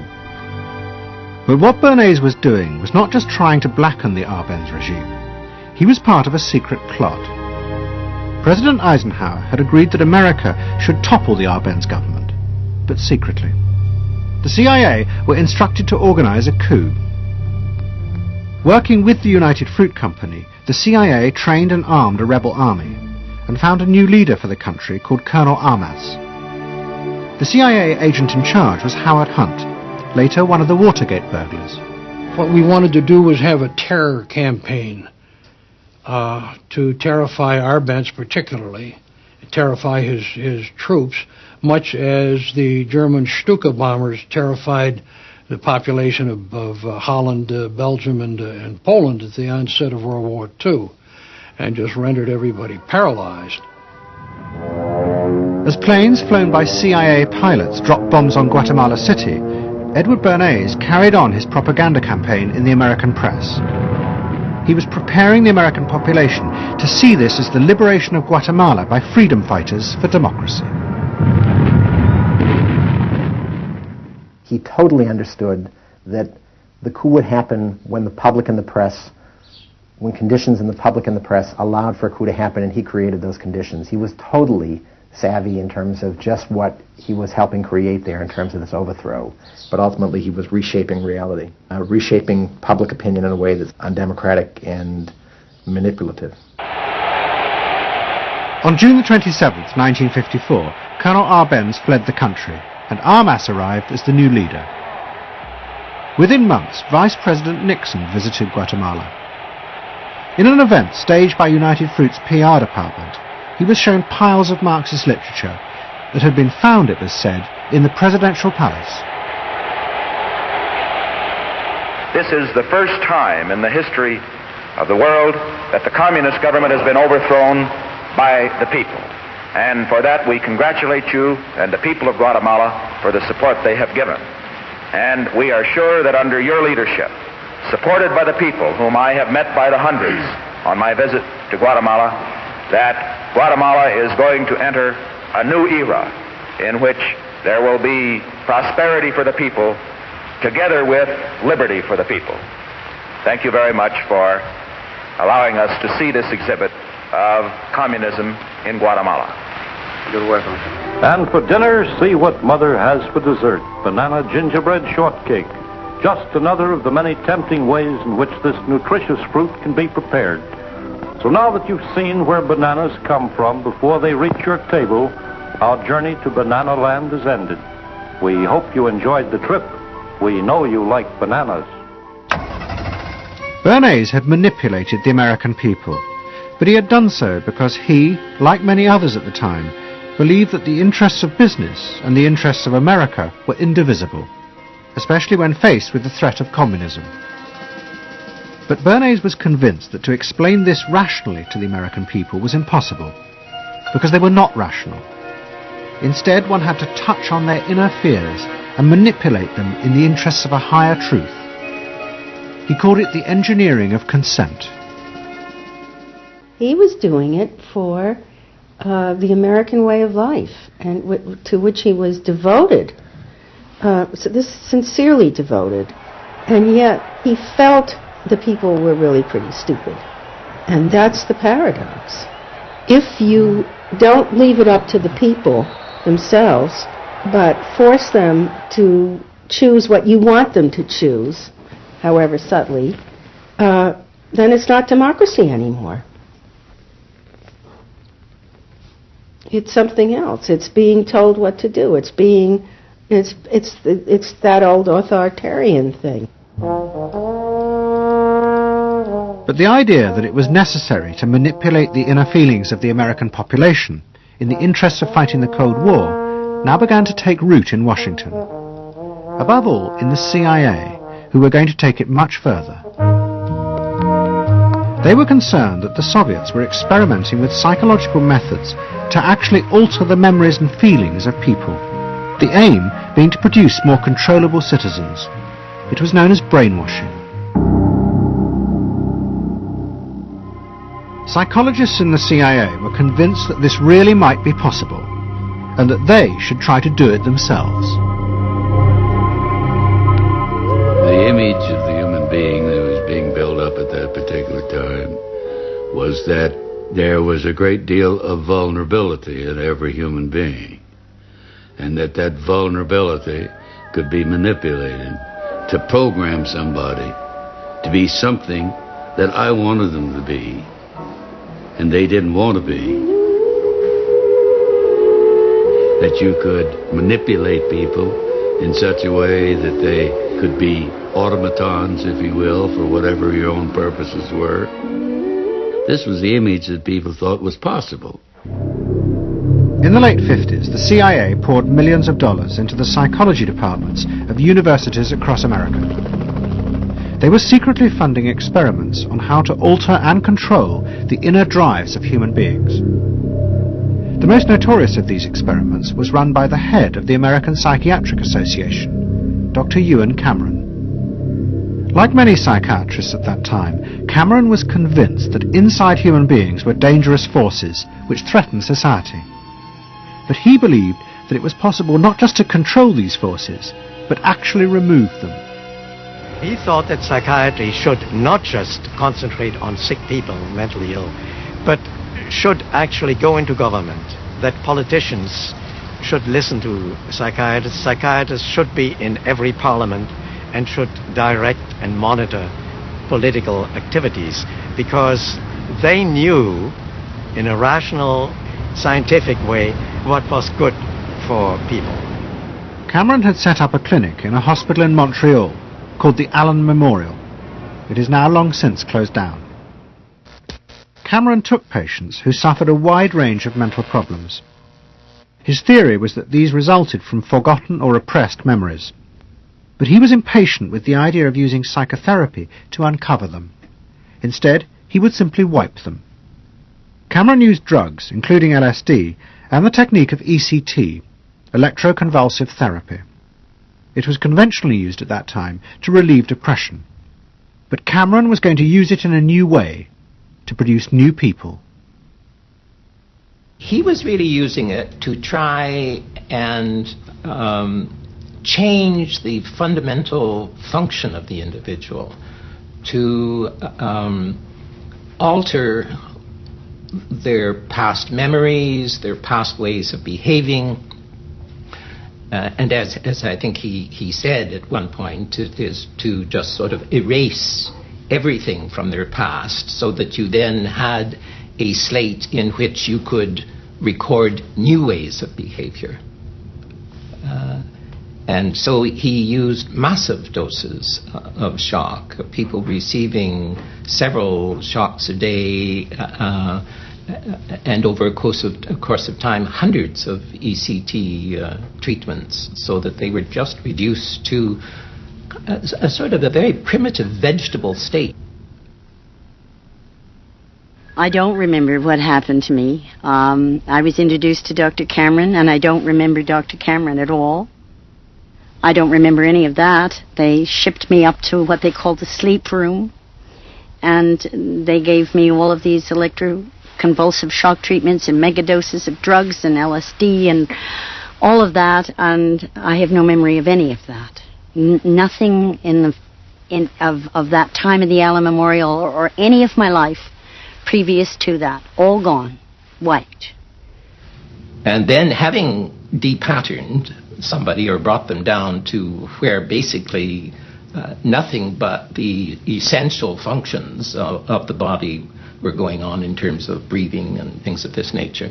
Then he would begin to feed material into these individuals, positive material, such that the brain would be programmed in a positive way, so that the individual would be completely altered. Then he put these tapes under our pillows called psychic driving. He would then put back into this empty brain a program of whatever sort he decided upon, and the people like myself would wake up another person, I guess. In fact, Cameron's experiments were a complete disaster. All he managed to produce were dozens of individuals with memory loss, and the ability to repeat the phrase, "I am at ease with myself." And it was not an isolated case. Almost all the experiments the CIA funded were equally unsuccessful. Despite their ambitions, American psychologists were beginning to find out how difficult it was to understand and control the inner workings of the human mind. We had been really chasing a phantom, if you will, an illusion. That the human mind was more capable of manipulation from the outside by outside factors than it is. We found out that the human being is an extremely complex thing. There were no simple solutions. But you've just got to bear in mind that these were very strange times. The psychoanalysts had come to power in America because of their theory that they knew how to control the dangerous forces inside human beings. But now the psychoanalysts were about to face a high-profile failure that would lead people to begin questioning the very basis of their ideas. It began in Hollywood. The film industry had become fascinated by psychoanalysis, and Anna Freud was a powerful influence on dozens of analysts in Los Angeles. They treated film stars, directors, and studio bosses. Anna Freud's closest friend was the most sought after of all, Ralph Greenson. And in 1960, the most famous star in the world turned to Greenson for help. Marilyn Monroe was suffering from despair and had become addicted to alcohol and drugs. Well, when I walked in to dinner, here was Marilyn Monroe. And I'd made a picture with her called All About Eve. This is dinner at Ralph Greenson's. Yes. And the only thing was that Ralph was trying to show her, Romy, I never called him Ralph in my life. Romy was trying to show her that the way a family life ought really to be. So we were walking the dog after us. I said, "What the hell are you doing here?" I said, "You never asked me to dinner." And he said, "You weren't that sick." And I said, "Oh, no." He said, "The point is just this child has no frame of reference. In other words, she doesn't know what the goal is." What Greenson did was follow Anna Freud's theory. If Marilyn Monroe could be taught to conform to what society considered a normal pattern of life, that would help her ego control her inner destructive urges. But Greenson pushed it to an extreme. He persuaded Monroe to move into a house nearby that was decorated like his own. He then took her into his own family life, and he, his wife, and his daughter played at being Monroe's own family. Greenson himself would become the model of conformity. And so this someone whom she regarded as important and whom she idealized, if he turned out to be a very gratifying father figure, her ego would benefit from that. That was the theory. His wife and children, everyone was involved, yeah. They were strengthening the person. They were strengthening the mind. They were strengthening the agent that controls inner life against adversity, against insufficiency, against too much frustration. So that Marilyn Monroe would no longer be a helpless person looking for love. She'd have enough love. But despite all his efforts, Greenson was unable to help Marilyn Monroe. On August the 5th, 1962, she committed suicide in her house. The suicide shocked many in the analytic community, including Anna Freud. And high-profile figures in American life, who had previously been enthusiasts for psychoanalysis, now began to question why psychoanalysis had become so powerful in America. Was it really because it benefited individuals? Or had it in fact become a form of constraint in the interests of social order? The critics included Monroe's ex-husband, Arthur Miller. My argument with so much psychoanalysis is the preconception that suffering is a mistake, or a sign of weakness, or a sign even of illness, when in fact, possibly the greatest truths we know have come out of people's suffering. That the problem is not to undo suffering or to wipe it off the face of the earth, but to make it inform our lives instead of trying to cure ourselves of it constantly and avoid it. And avoid anything but that lobotomized sense of what they call happiness. There's too much of an attempt, it seems to me, to think in terms of controlling man rather than freeing him, of defining him rather than letting him go. Mm-hmm. And it's part of the whole ideology of this age, which is power mad. Hey, have you heard about the crazy new way to send a message today? It's flashed on a screen, too quick to see, but still you get it subliminally. At the same time, an onslaught was launched on the way psychoanalysis was being used by business to control people. The first blow came with the bestseller The Hidden Persuaders, written by Vance Packard. It accused psychoanalysts of reducing the American people to emotional puppets, whose only function was to keep the mass production lines running. They did this by manipulating people's unconscious desires to create longings for ever new brands and models. They had turned the population into unwitting participants in the system of planned obsolescence. The second blow came from an influential philosopher and social critic, Herbert Marcuse. He had been trained in psychoanalysis. This is a childish application of psychoanalysis, which does not take at all into consideration the very real political systematic waste of resources, of technology and of the productive process. For example, planned obsolescence. For example, the production of innumerable brands and gadgets who are, in the last analysis, all the same. The production of innumerable different marks of automobiles. And this prosperity at the same time, consciously or unconsciously, leads to a kind of schizophrenic existence. I believe that in this society an incredible quantum of aggressiveness and destructiveness is accumulated precisely because of the empty prosperity, which then simply erupts.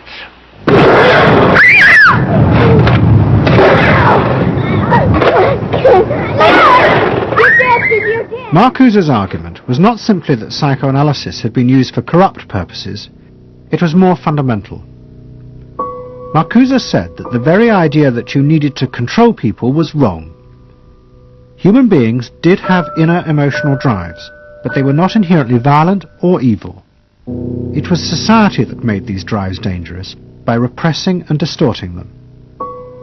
Anna Freud and her followers had increased that repression by trying to make people conform to society. In so doing, they made people more dangerous, not less. Marcuse challenged that social world, and he said that's a world that should not be adapted to. And in fact, what the individual was adapting to was corrupt and evil and corrupting. In other words, he switched the source of evil from inward conflict to the society itself. That the sickness of society lay at the societal level, not at the sickness of human beings in it. And if people did not challenge that, then they were, in fact, submitting to evil. Modern psychology has a word that is probably used more than any other word in psychology. It is the word maladjusted. It is the ringing cry of modern child psychology, maladjusted. Now, of course, we all want to live the well-adjusted life in order to avoid neurotic and schizophrenic personalities. But as I move toward my conclusion, I would like to say to you today, in a very honest manner, that there are some things in our society and some things in our world for which I'm proud to be maladjusted. And I call upon all men of goodwill to be maladjusted to these things until the good society is realized. I must honestly say to you that I never intend to adjust myself through racial segregation and discrimination. I never intend to adjust myself to religious bigotry. I never intend to adjust myself to economic conditions that will take necessities from the many to give luxuries to the few and leave millions of God's children smothering in an airtight cage of poverty in the midst of an affluent society. The political influence of the Freudian psychoanalysts was over. Instead, they were now accused of having helped to create a repressive form of social control. Anna Freud and Dorothy Burlingham lived on in Sigmund Freud's old house in London. In 1970, Dorothy's son Bob died of alcoholism. And in 1973, his sister Mabby returned for yet more analysis with Anna Freud. She went back for more analysis. She was living at 20 Marisville Gardens in the Freud house, as I guess she did when she wasn't with her husband, and she committed suicide. She took an overdose of sleeping pills. In Freud's own house? In Freud's own house, right.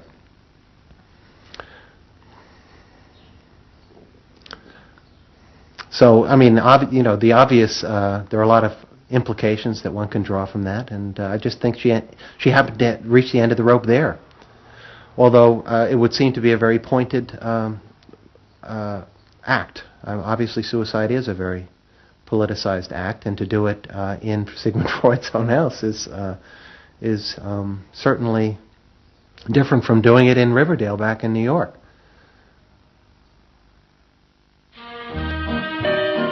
Next week's episode will tell the story of the rise to power of the enemies of the Freud family. They believed that the way to build a better society was to let the self free. But what they didn't realize was that this idea of liberation would provide business and politics with yet another way to control the self, by feeding its infinite desires. To be lonesome, you know not what it means to be blue.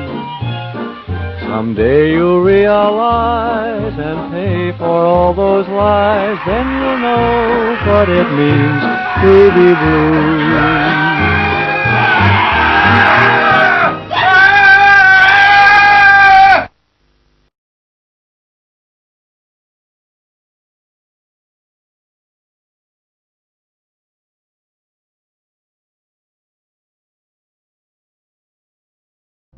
Don't settle for anything less than you can be. Make your life a masterpiece. This is a series about how Sigmund Freud's ideas about the unconscious mind have been used by those in power to control the masses in an age of democracy. Last week's episode showed how Freud's ideas spread throughout America in the 1950s. They were promoted by his daughter Anna and by Freud's nephew, Edward Bernays, who invented public relations. He brought Freud's theories into the heart of advertising and marketing. A man like you, I mean, with a car like this. What they both believed was that underneath all human beings was a hidden, irrational self, which needed to be controlled, both for the good of individuals and the stability of society. But the Freuds were about to be toppled from power by opponents who said they were wrong about human nature. The inner self did not need to be repressed and controlled. It should be encouraged to express itself.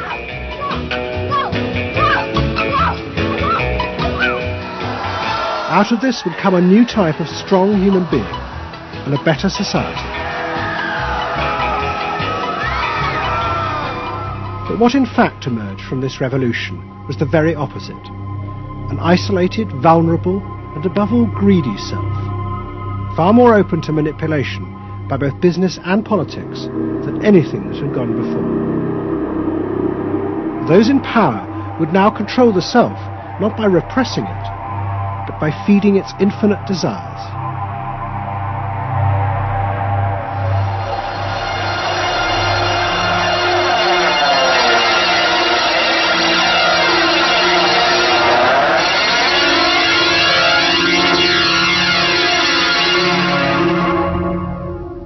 what goes on here is the liberation of feeling.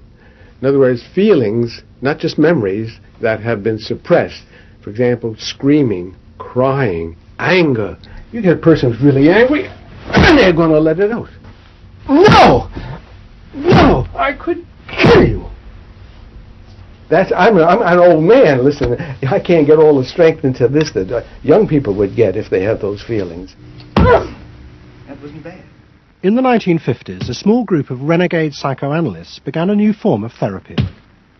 They worked in small rooms in New York City and encouraged their patients to express their feelings openly. I want help. I do. I want help. It was a direct attack on the ideas of the Freudian psychoanalysts, who had become rich and powerful, teaching Americans how to control their feelings.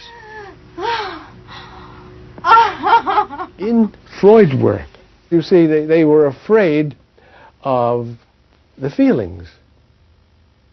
They believed that what they wanted was contained people, very proper, doing the right thing and living a proper life. That's what they wanted.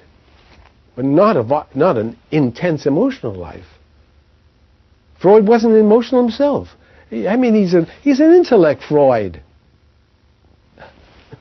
I was an intellect too, I know, but I'm also more than that now. The leader of this group was a man hated by Freud and his family. He was called Wilhelm Reich. Reich lived an isolated life in a house he had built for himself in remote mountains near the Canadian border. Reich originally had been a devoted disciple of Freud's in Vienna in the 1920s. But he had challenged Freud over the fundamental basis of psychoanalysis. Freud argued that at heart, human beings were still driven by primitive animal instincts. The job of society was to repress and control these dangerous forces. Reich believed the complete opposite. The unconscious forces inside the human mind, he said, were good. It was their repression by society that distorted them. That was what made people dangerous. Reich and Freud had two fundamentally differing views about what was essential human nature. At its core, Freud saw an uncontrolled, violent, warlike, raging inferno of emotions. Reich said these things are not the way human beings are originally destined to be. They're the result of not permitting the original impulse to express itself. The underlying natural impulse, Reich argued, was the libido, sexual energy. If this were released, then human beings would flourish. But this idea brought him into direct conflict not only with Sigmund Freud, but Freud's daughter Anna, who believed that the sexual forces in humans were dangerous if not controlled. My father thought that you should liberate the libido and have freedom. And he developed a theory rather early that neuroses were due to lack of good orgasm, or any orgasm. And that was, Anna Freud, you know, was a virgin. I mean, this is very important because she never had a sexual relation with a man. And here was this man preaching that the way to health was through orgasm. And here was this woman who had been analyzed by her father because she was masturbating. So here's this woman who's opposed to sexuality, really, and here's this man who's preaching sexual freedom. I mean, there was bound to be a clash, wasn't there? The conflict came to a head at a conference in 1934 in Switzerland. Anna Freud, who had by now become the acknowledged leader of the psychoanalytic movement, forced Wilhelm Reich out. She destroyed his career. She got rid of him, very definitely. And I guess part of what I'm doing is getting rid of her. Explain. Well, I think that Anna Freud shouldn't get away with what she did, that it should be known. Maneuvering to get him kicked out of the International Psychoanalytic Association. So you're taking revenge? You might say so. Right? Or wronging a right. No, righting a wrong. You better cut that one out. Isn't that called a Freudian slip? Yes, it is. Reich fled to the United States and built his home and a laboratory. His ideas became grandiose to the point of madness. He was convinced that he had discovered the source of libidinal energy. He called it orgone energy, and Reich built a giant gun which he said could capture this energy from the atmosphere and concentrate it onto clouds to produce rain. He also said that the gun could be used to destroy UFOs which threatened the future of the world. In 1956, Reich was arrested by the federal authorities for selling a device that he said used orgone energy to cure cancer. Reich was treated as a madman. He was imprisoned and all his books and papers burnt on the order of the court. A year later, Reich died in prison. To the Freudians, it seemed as if their main threat had been removed forever. But they were wrong. What the Freudians didn't realize was that their influence in American society was also about to be challenged, and in a way that would lead not only to their decline, but to the dramatic resurgence of Reich's ideas in America and throughout the capitalist world.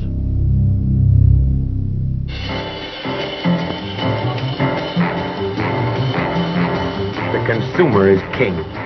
His whim makes or unmakes manufacturers, wholesalers, and retailers.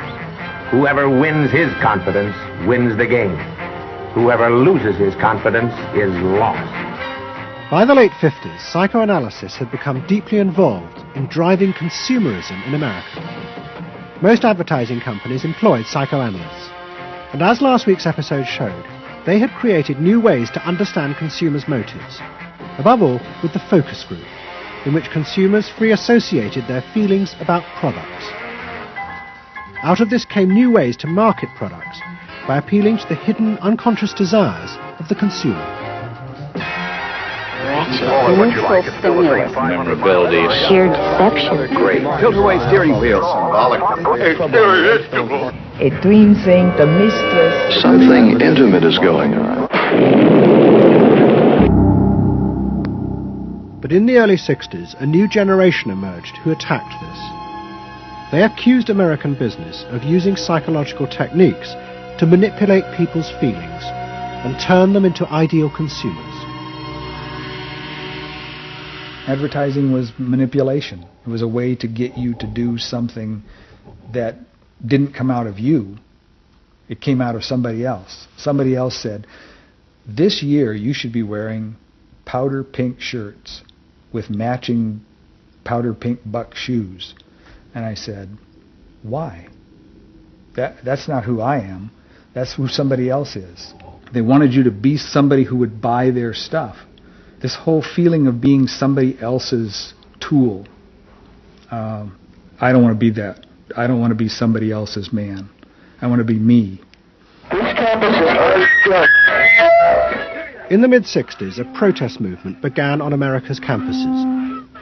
One of the students' main targets was corporate America. They accused the corporations of brainwashing the American public. Consumerism was not just a way of making money. It had become the means of keeping the masses docile, while allowing the government to pursue a violent and illegal war in Vietnam. The student's mentor was a famous radical philosopher called Herbert Marcuse. Marcuse had studied psychoanalysis and was a fierce critic of the Freudians. They had, he said, helped to create a world in which people were reduced to expressing their feelings and identities through mass-produced objects. It resulted in what he called one-dimensional man, conformist and repressed. The psychoanalysts had become the corrupt agents of those who ruled America. It was one of the most striking phenomena to see to what extent the ruling power structure could manipulate, manage and control not only the consciousness but also the subconscious and unconscious of the individuals. And this took place on a psychological basis by the controls and the manipulation of the unconscious primary drives which Freud stipulated. Think about it, dear American people out there. You hear him, huh? You're all brainwashed, kiddies. You're all brainwashed. That's why you're here. They're saying right now, kill the bum. Look, I look at you in the living room. You know, you're saying, kill me.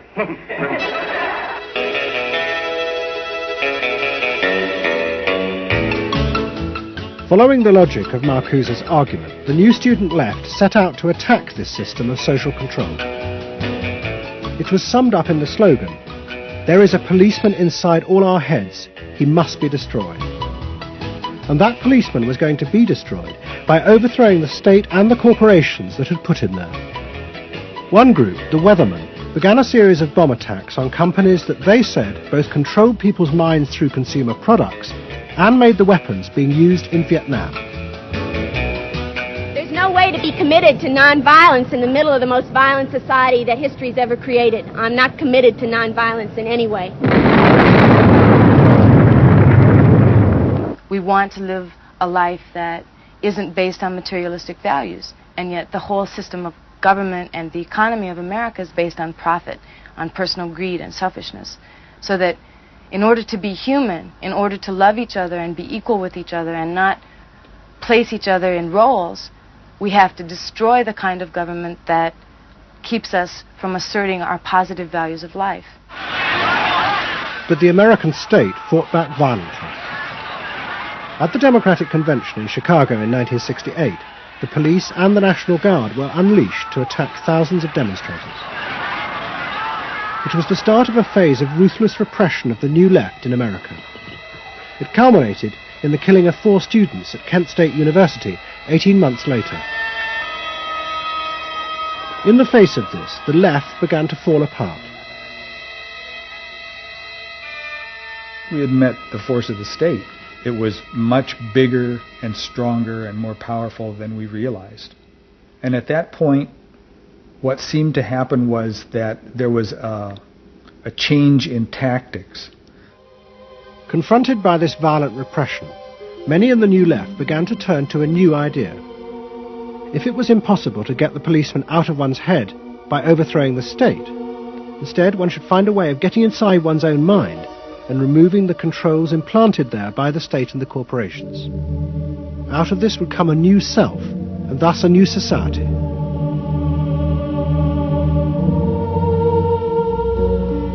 People who had been politically active were persuaded that if they could change themselves and be healthy individuals, and if a movement grew up just aimed at people changing themselves, then at some point all that positive change going on, well, you could say quantity would become quality, and there would be a sort of a spontaneous transformation of society. But political activism was not required. It's about making a new you, that if enough people changed the way they were, that the society would change. So the personal became political? Yes, the personal became political. Without changing the personal, you didn't stand a chance of changing the political.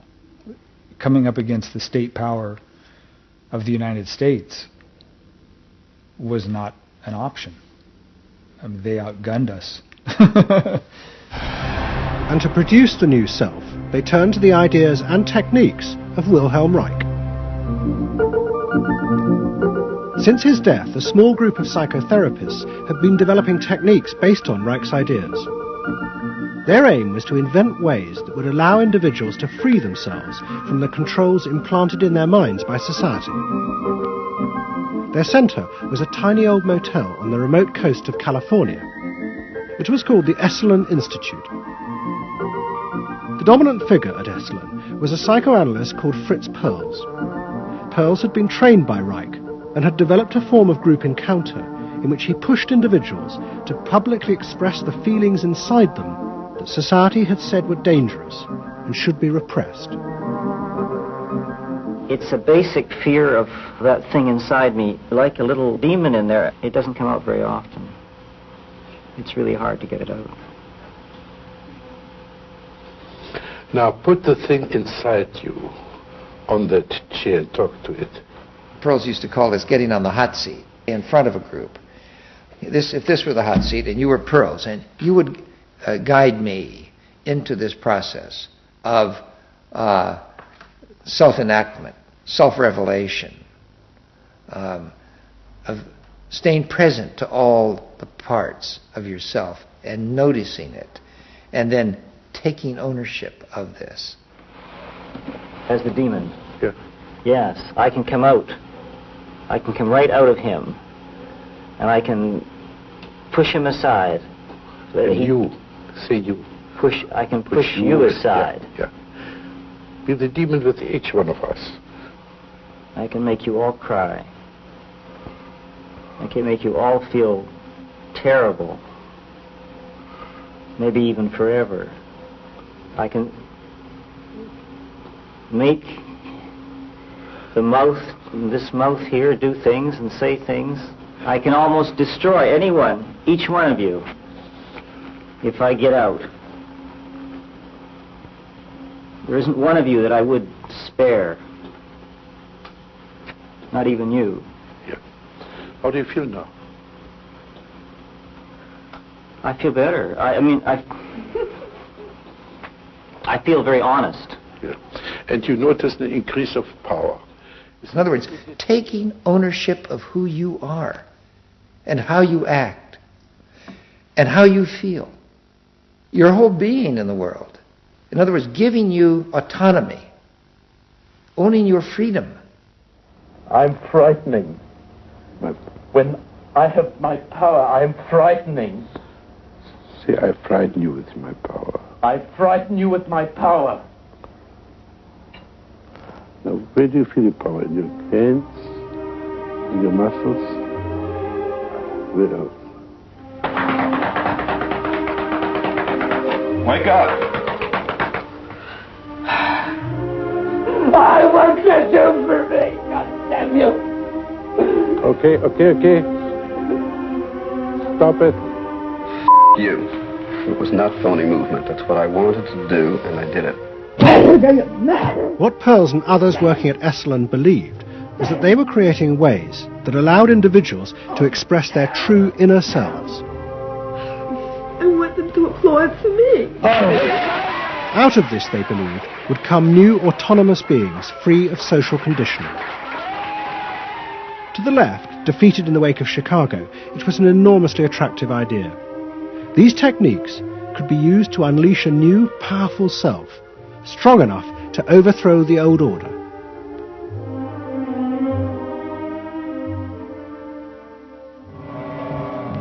In the late 60s and early 70s, thousands flocked to Esalen. Only a few years before, it had been an obscure fringe institute. Now it became the centre of a national movement for personal transformation, the human potential movement. So it became magnetic. People wanted to join this stream of exploration. Within 7 or 8 years, there were about 200 of these centers in America, looking mainly to Esalen for the leadership. I feel so liberated. Really? It's fantastic. And it took on a big political agenda. You could not separate personal transformation from social transformation. The two go together. As the movement grew, the leaders of Esalen decided to try and use their techniques to solve social problems. They began with racism. They organised an encounter group for white and black radicals. Both groups would be encouraged to express their inner racist feelings which had been instilled in them by society. By doing this, they would transcend those feelings and encounter each other as individuals. I started a series of encounters called Racial Confrontation as Transcendental Experience. We thought that we wanted to get that kind of black-white confrontation so you could really get down to see what was between the two races, not by backing off and trying to be polite, but by going right into the belly of the beast, of this beast of racial prejudice. And these were extremely dramatic. These were the toughest workshops ever convened at Esalen Institute. I'm looking at you, Whitey. You got clothes on. You got shoes on. You're so sure looking at me, huh? You got the goddamn police in the neighborhood. Really? They're not my police. You got a governor. You got a mayor. Oh, really? You got the president. You got ambassadors. You can vote, too. You got debts in Vietnam. That's the benefits of slave labor. You got buildings, skyscrapers that you dominate and control economically and politically. And tell me that it's not yours. It's yours, too. Then the blacks all got together and attacked the whites. And they just let us have it. What they call it was peeping somebody. Peeping somebody means peeping into their secrets, into their phoniness, and so forth. Like the white liberal. Oh, they really got onto the white liberal, you know. So don't give me no shit about I'm free. You're a goddamn liar, you white pink son of a bitch, you. Yeah, I want to know what you came down here for. You want a black buck, huh? Yeah. You looking for a stud? That's all. Huh? Well, what did you come here for? You're sitting there with your legs all gap wide open, showing your drawers. Now, what'd you come here for? The black-white encounter groups were a disaster. The black radicals saw it as an insidious attempt to destroy their power. By trying to turn them into liberated individuals, Esalen was removing the one thing that gave them power and confidence in their struggle against racism, their collective identity as blacks. For my reason. For your reason. Now dig this. Your reason for being here is different from my reason. So the human potential movement turned to another social group who they believed would benefit from personal transformation. Nuns. And this time they were more successful. The Convent of the Immaculate Heart in Los Angeles was one of the largest seminaries in America. A group of radical psychotherapists approached the convent. They wanted to try out their techniques for personal liberation on individuals whose identities were defined by a series of external rules which they had deeply internalized. The convent, anxious to appear modern, agreed to the experiment. And we did weekend encounter workshops for several hundred Immaculate Heart nuns. Nuns who were reserved, and they tended to be more reserved than other normal people, were told, don't be so reserved, let it all out. You're a good person. You can afford to be who you really are. You don't need to play the role of a nun. You don't need to keep downcast eyes. And prudence is an oversold virtue. You're trying to assert yourself, trying to find out who you are, who you're becoming. At the same time, you're trying to live a life of dedication, of service, and you're trying to make all these things fit into who you are, and you're just, you know, it's such a turmoil at times that you just blow a gasket and do silly, crazy things, you know. Running around the orchard and stealing oranges and taking Cokes out of the refrigerator and crazy things. I felt like I was being a hypocrite, and I wanted people to respect me for what I was, not for what I was wearing. And so I'm glad for the change. You feel frightened, but you'll go on. Oh, yeah, I'm scared to death, but it's worth it. The experiment began to transform the convent. The nuns voted to discard their habits in favour of ordinary clothes. But the psychotherapists found they had awoken other forces. Solid. One of the things we unleashed was sexual energy, the kind of thing that the church had been very good at restraining was no longer to be restrained. One sister who was a member of the community, she got the idea that she could be freer than she had been before, and she seduced one of her classmates and then seduced the mistress of novices, who was an older woman, very reserved, and her program of freeing this older woman was sexual. She drove her to the store, and when they drove back and drove into the garage, she leaned over and gave her a big kiss on the lips, and thereafter, sister, who had perhaps never been kissed before, was ready for more. The effect of the experiment on the convent was cataclysmic. Within a year, 300 nuns, more than half the convent, petitioned the Vatican to be released from their vows. And 6 months later, the convent closed its doors. All that was left was a small group of nuns, but they had become radical lesbian nuns. The rest gave up the religious life. They gave up being nuns. They did, yeah, they became persons. By the late 60s, the idea of self-exploration was spreading rapidly in America. Encounter groups became the centre of what was seen as a radical alternative culture based on the development of the self, free of a corrupt capitalist culture. We just want the freedom to be ourselves, and that's for love, for experience, positive way of life. We don't say that you're wrong. We just want to be free to be what we want to be, or what we find ourselves to be, as we continue to search ourselves. And it was beginning to have a serious effect on corporate America, because these new selves were not behaving as predictable consumers. The life insurance industry in particular was concerned that fewer and fewer college students were buying life insurance when they left university. They asked Daniel Yankelovich, America's leading market researcher, to investigate. He had studied psychoanalysis. The life insurance business, more than any other business at the time, was built on the Protestant ethic. You only bought life insurance if you were a person who sacrificed for the future. If you lived in the present, you had no need for life insurance. So they had some sense that maybe the sort of core values of the Protestant ethic were being challenged by some of these new values that were beginning to appear. And I was really astonished at what I found. The conventional interpretation, the dominant interpretation, was that it had to do with political radicalism.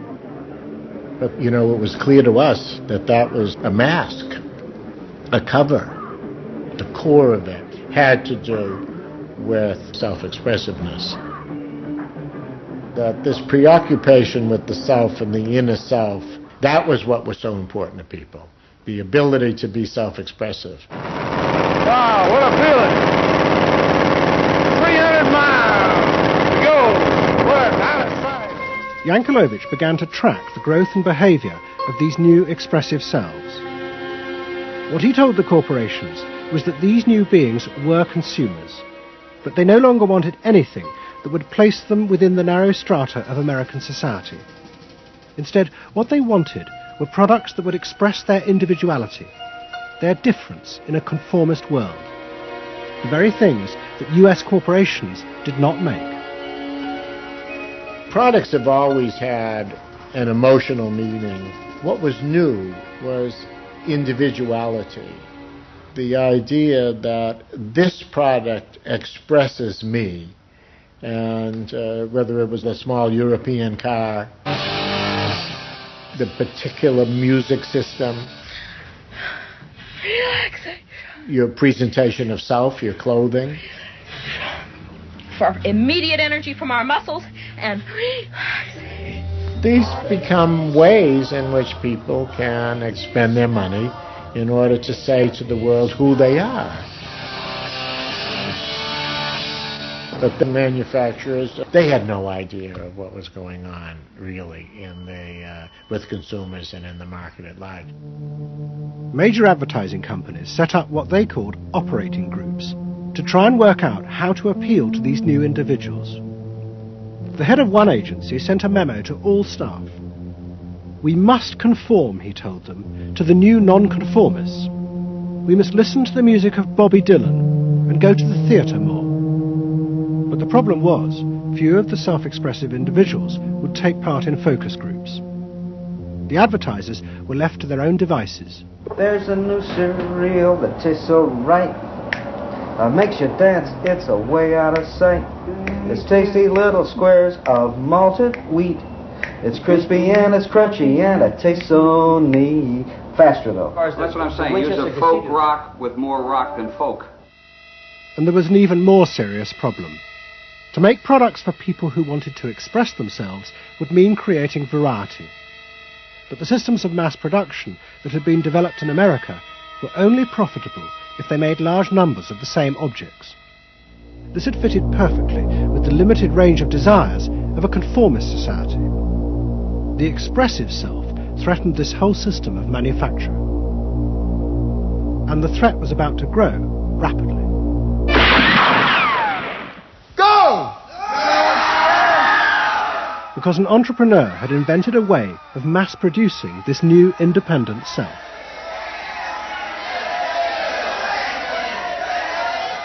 He was called Werner Erhard. Some of the stuff that we traditionally think of as being in your mind is actually in the world, because you're moving to that too.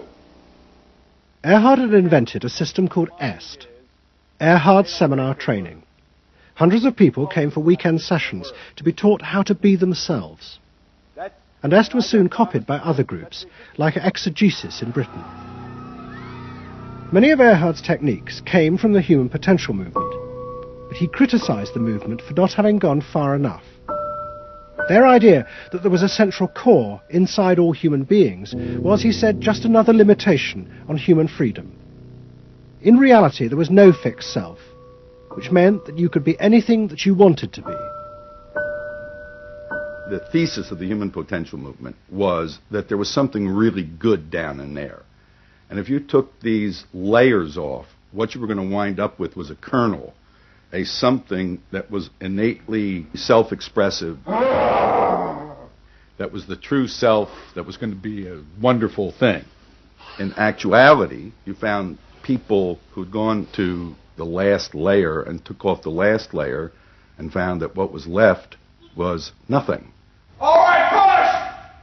Move! Do it! The S sessions were intense and often brutal. The participants signed contracts agreeing not to leave and to allow the trainers to do anything they thought necessary to break down their socially constructed identities. You're going to get sandwiched in there. Go for a win! If I push harder than you do, I'm going to squash you. So you better push fast. Now, hard, do it! That's it, do it, again! Push, good, good, good! Again! Yes! The real point to the S training was to go down through layer after layer after layer after layer until you got to the last layer and peeled it off, where the recognition was that it's really all meaningless and empty.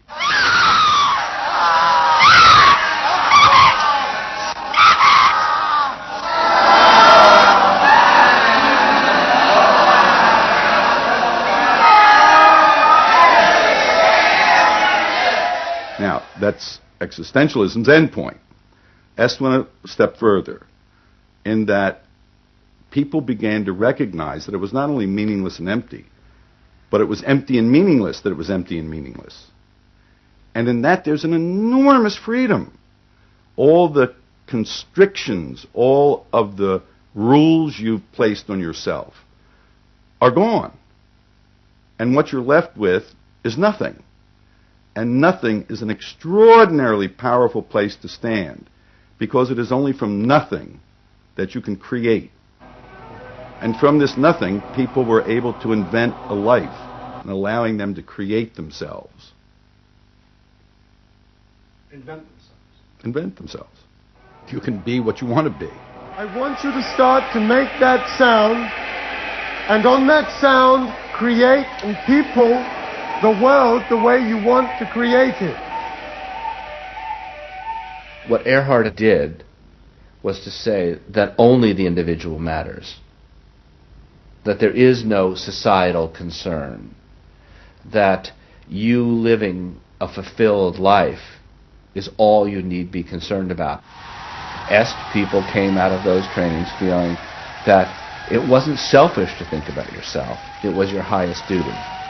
So kiss me and smile for me, tell me that you'll wait for me, hold me like you'll never let me go.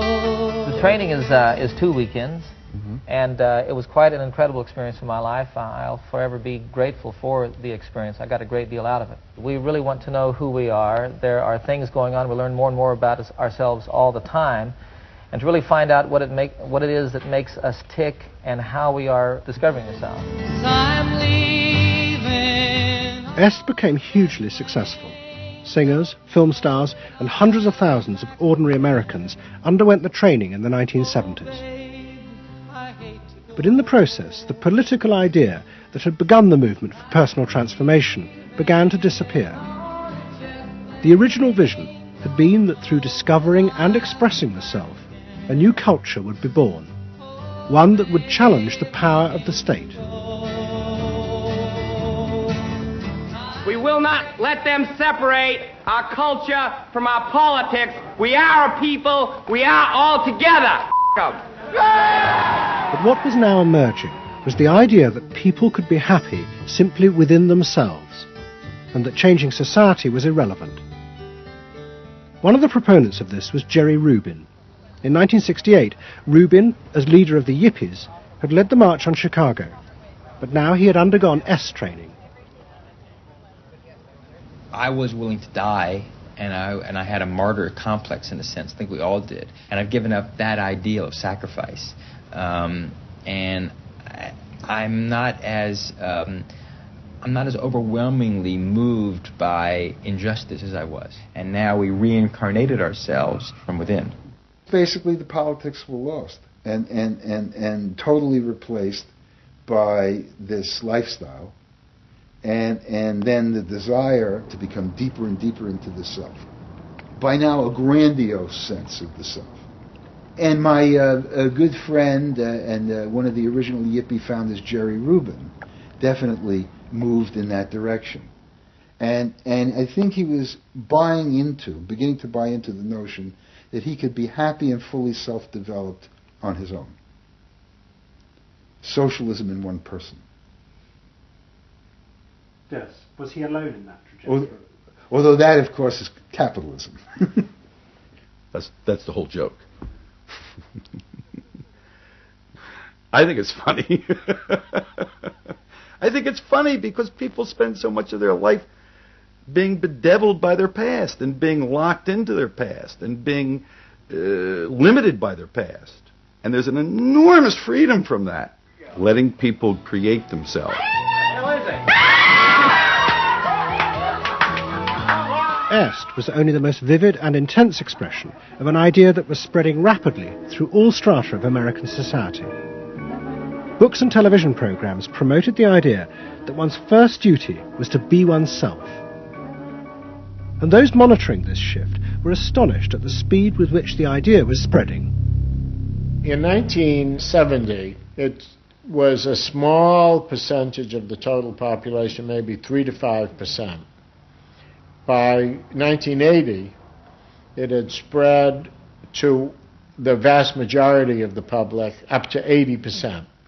You asked the question, how do you get self-actualized? You take this day and you say, when I shave every morning, I look in that mirror, I say to myself, I really say this, I say, nobody is going to ruin this day for you, Wayne Dyer, nobody. That this preoccupation with the self and the inner self traveled and spread throughout the society in the 1970s. It helped me to stop living in the past and start building from today and using my experiences in a positive way to be a better person today and tomorrow. But then the problem comes, well, how do you be self-expressive? And it was at this point that American capitalism decided it was going to step in and help these new individuals to express themselves, and in the process make a lot of money. The first thing they were going to do was to find a way of getting inside their heads, to discover what these new beings wanted in order to be themselves. This came not from Madison Avenue, but from one of the most powerful scientific research institutes in America. Stanford Research Institute in California worked for corporations and government. It had done much of the early work on computers, and was also working for the Department of Defense on what would become the Star Wars project. In 1978, a group of economists and psychologists at SRI decided to find a way to read, measure, and fulfill the desires of these new, unpredictable consumers. The idea was to create a rigorous tool for measuring a whole range of desires, wishes, values that prior to that time had been kind of overlooked. They say in business, what gets measured gets done. We were basically telling manufacturers, if you're really going to satisfy not just the basic needs, but individuated wants, whims, and desires of more highly developed human beings, you're going to have to segment. You're going to have to individuate. To do this, SRI turned for help to those who had begun the liberation of the self. In particular, one of the leaders of the human potential movement, a psychologist called Abraham Maslow. Through observing the work at places like Esalen, Maslow had invented a new system of psychological types. He called it the hierarchy of needs, and it described the different emotional stages that people went through as they liberated their feelings. At the top was self-actualization, This was the point at which individuals became completely self-directed and free of society. The team at SRI thought that Maslow's hierarchy might form the basis for a new way to categorize society, not by social class, but by different psychological desires and drives. To test this, they designed a huge questionnaire with hundreds of questions about how people saw themselves, their inner values. The questions were designed to see whether people fitted into Maslow's categories. We were trying to find out what people really felt like. So we asked these really penetrating questions, and we hired a company that administers surveys, to do them. They said they've never seen anything like it. Usually you have to send out a postcard 6 weeks and then another postcard, and then you got to call the people up, to get the return rates up. We had an 86% return, and they only sent out one postcard. People loved filling out this questionnaire. We got several questionnaires back with a note attached saying, do you have any other questionnaires I could fill out? Because we were asking people to think about things that they had never thought about before, and they liked thinking about them. Like what? Like what they felt inside? Yeah, like what they felt inside. What motivated them? What was their life about? What was important to them? It was sort of like, wow. The answers were then analysed by a computer. It revealed that there were underlying patterns in the way people felt about themselves, which fitted Maslow's categories. And at the top of the hierarchy were a large and growing group which cut across all social classes. The SRI team called them the inner directives. These were people who felt they were not defined by their place in society, but by the choices they made themselves. But what SRI discovered was that these people could be defined by the different patterns of behaviour through which they chose to express themselves. Self-expression was not infinite. It fell into identifiable types. And the SRI team invented a new term for it: lifestyles. They had managed to categorize the new individualism. They called their system Values and Lifestyles, VALS for short. At the forefront of this change are 3 new VALS groups we call inner directive. These are people for whom personal satisfaction is more important than status or money. They tend to be self-expressive, complex, and individualistic.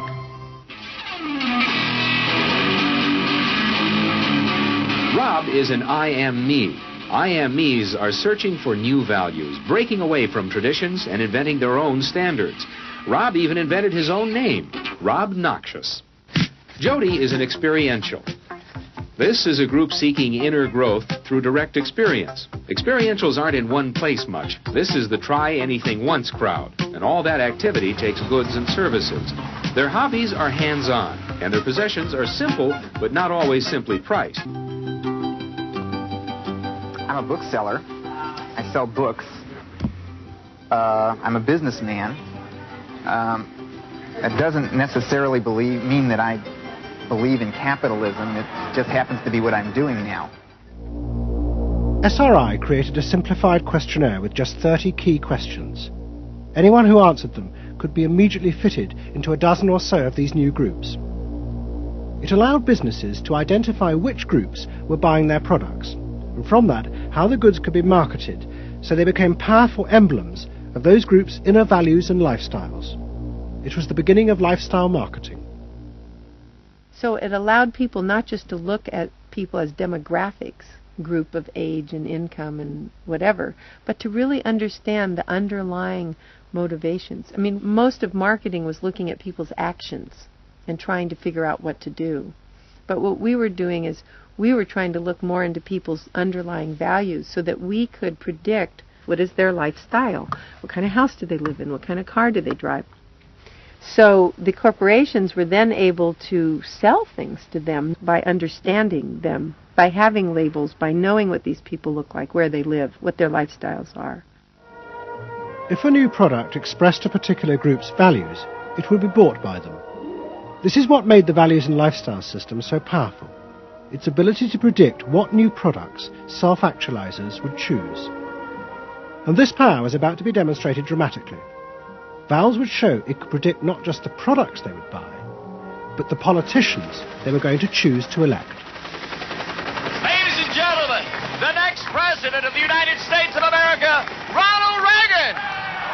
In 1980, Ronald Reagan ran for president. He and his advisers were convinced they could win on a program of a new individualism. It would be an attack on 50 years of government interference in people's lives. I wrote a speech about let the people make the basic decisions, get judges out of the way, get bureaucrats out of the way, get centralized government out of the way. I gave Reagan a choice of several titles for the speech, and the one he picked was let the people rule. Let the people regain rule, regain control over their own destiny away from a remote elite in Washington. I would like to think that the kind of leadership that I would exercise in Washington is not the kind of leadership that I would pretend that I can solve all the problems I've been discussing here, but that together you and I can. I would like to take the lead in taking government off the backs of the American people and turning you loose to do what I know you can do. It was radical. Moderate Republicans thought it was suicide.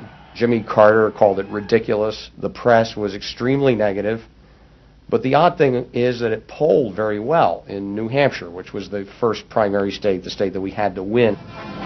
What was odd was that there seemed to be a strange mosaic of support for Reagan's policies. The traditional pollsters could see no coherent pattern across class, age, or gender. But those who had designed the values and lifestyle system believed that they knew why. They were testing their system in both America and Britain.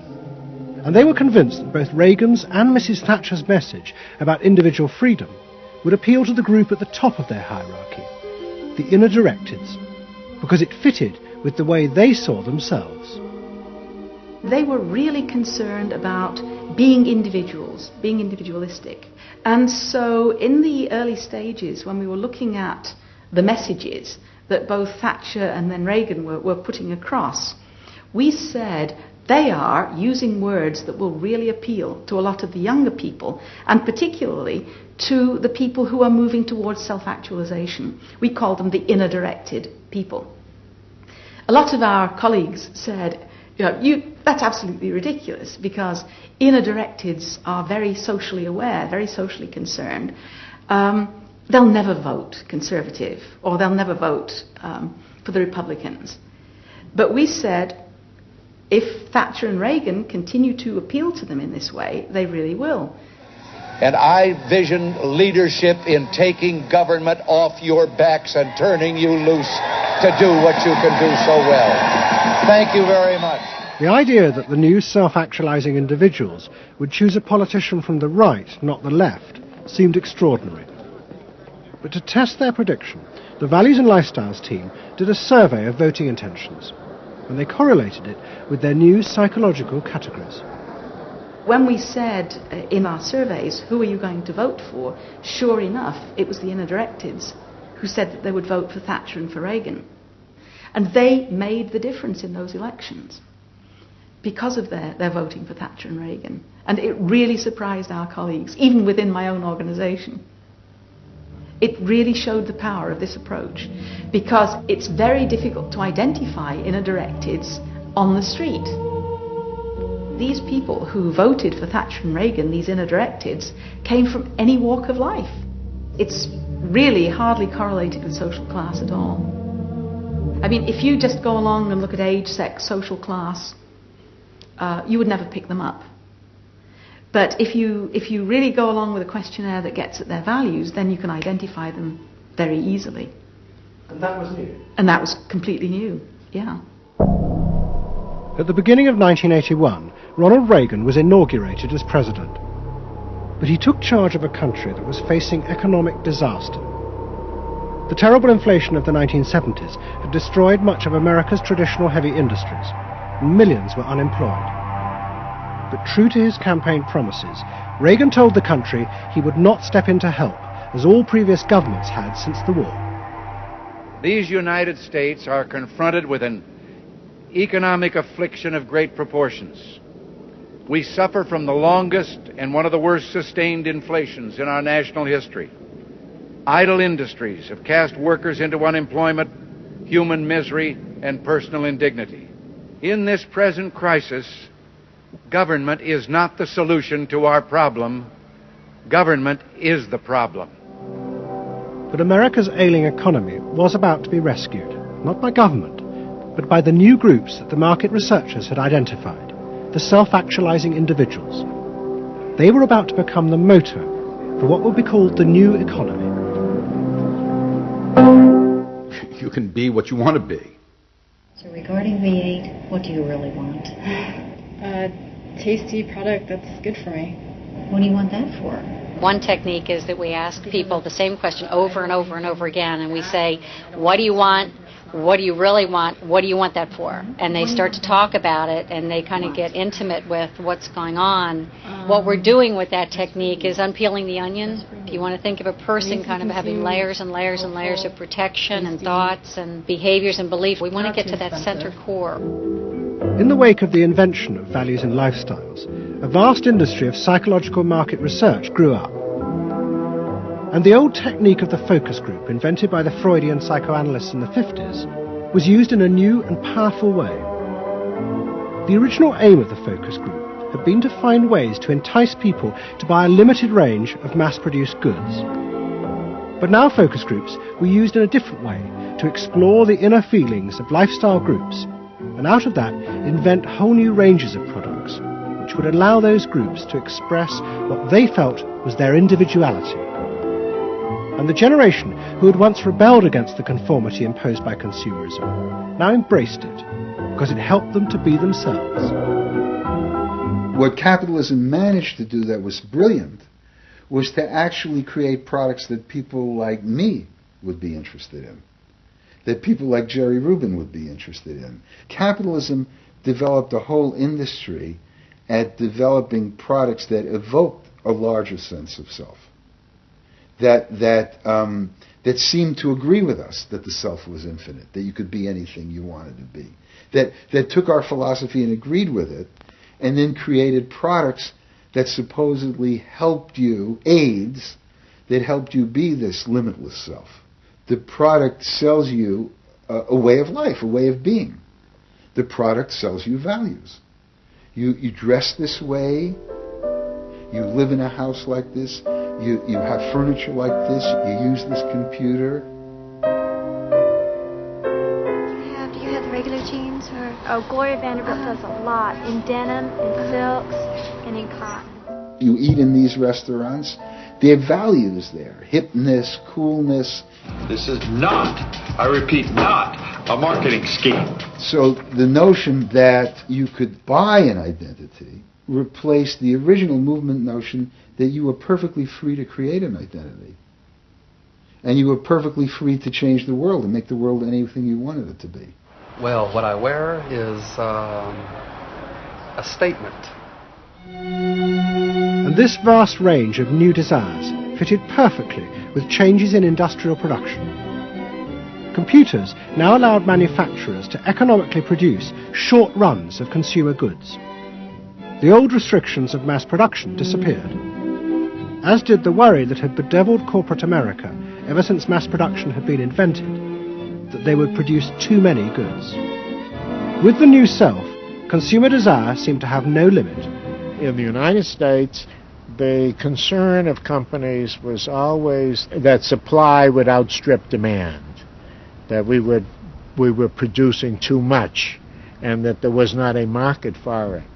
You don't hear that kind of talk anymore, because you've gone from a conception of a market of limited needs, and if you fill them, they're filled, to a market of unlimited, ever-changing needs dominated by self-expressiveness that products and services can satisfy in an endless variety of ways, and ways that change all the time. And consequently, economies have unlimited horizons. Out of this explosion of desire came what seemed a never-ending consumer boom that regenerated the American economy. The original idea had been that the liberation of the self would create new kinds of people, free of social constraint. That radical change had happened. But while the new beings felt liberated, they had become increasingly dependent for their identity on business. The corporations had realized that it was in their interests to encourage people to feel that they were unique individuals and then offer them ways to express that individuality. A world in which people felt they were rebelling against conformity was not a threat to business, but its greatest opportunity.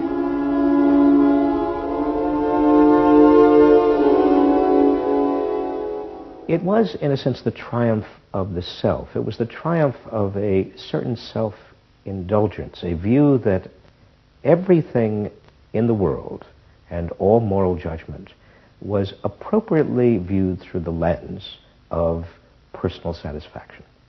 Indeed, the ultimate ending point of that logic is that there is no society. There is only a bunch of individual people making individual choices to promote their own individual well-being.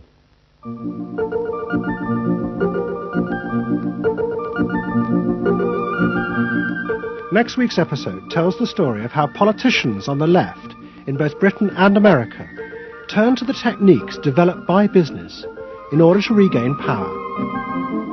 But what they didn't realize is that what had worked for business would undermine the very basis of their political beliefs. They would find themselves trapped by the greedy desires of the new self.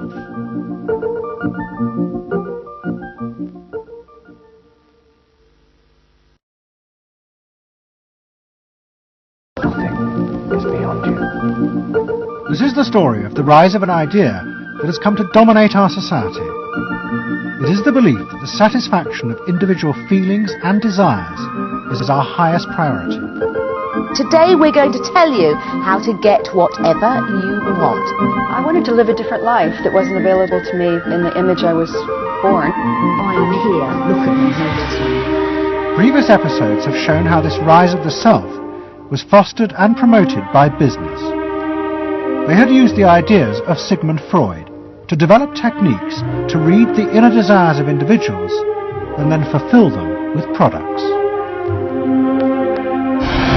This final episode is about how that idea took over politics.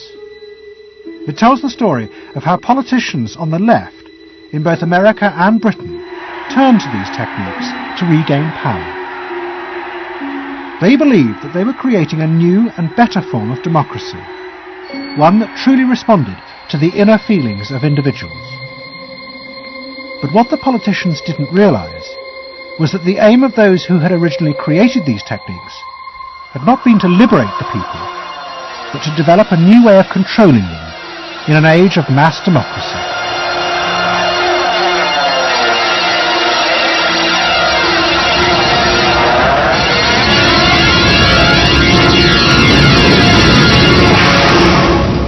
The roots of the story lie way back in the America of the 1920s with one man.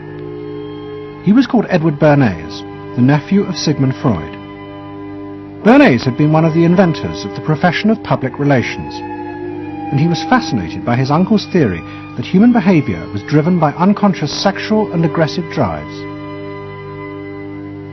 Many of Bernays' clients were large American corporations, and he was the first person to show them how they could sell many more products if they linked them through images and symbols to those unconscious desires that Freud had identified. The strategy he offered them was that people could now look at the goods that were emerging within this society and not merely view those goods as things that they needed in order to deal with some specific material want, but also as goods which would stroke and respond to deep emotional yearnings.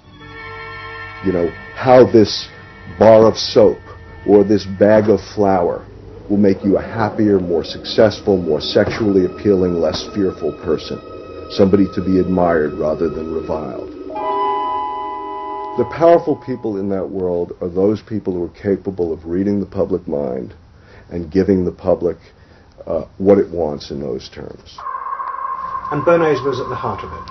Bernays was the guy who was the foremost articulator of the theories which were driving this new system. By the 1980s, Bernays' ideas had come of age. A vast industry had grown up in America, devoted to reading the inner desires of consumers. At its heart was the technique of the focus group. Previous episodes have shown how the focus group was invented by psychoanalysts employed by US corporations. The aim was to allow consumers to express their inner feelings and needs, just as patients did in psychoanalysis. The information was then used to promote and design new products that would fulfill those desires. And Edward Bernays, who was now nearly 100 years old, was celebrated as the founding father of this marketing world. Hi, Doctor. Good to see you. Come on up over here. There you go. Doctor, tell me again what the doctor is. What are we dealing with here? You're the father of public relations. What we're dealing with really is the concept that people will believe me more if you call me doctor. Oh, I see.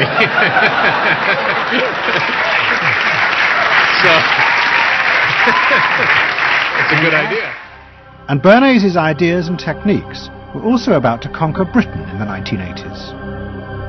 Unlike America, the ruling elites in Britain had always distrusted the idea of pandering to the masses. It was epitomised by the patrician elite who ran the BBC. Even as late as the 60s, popular programmes were referred to as ground bait. Their real job was to lure the viewers into watching the more serious programmes the elite knew was good for them. And market research reflected this attitude.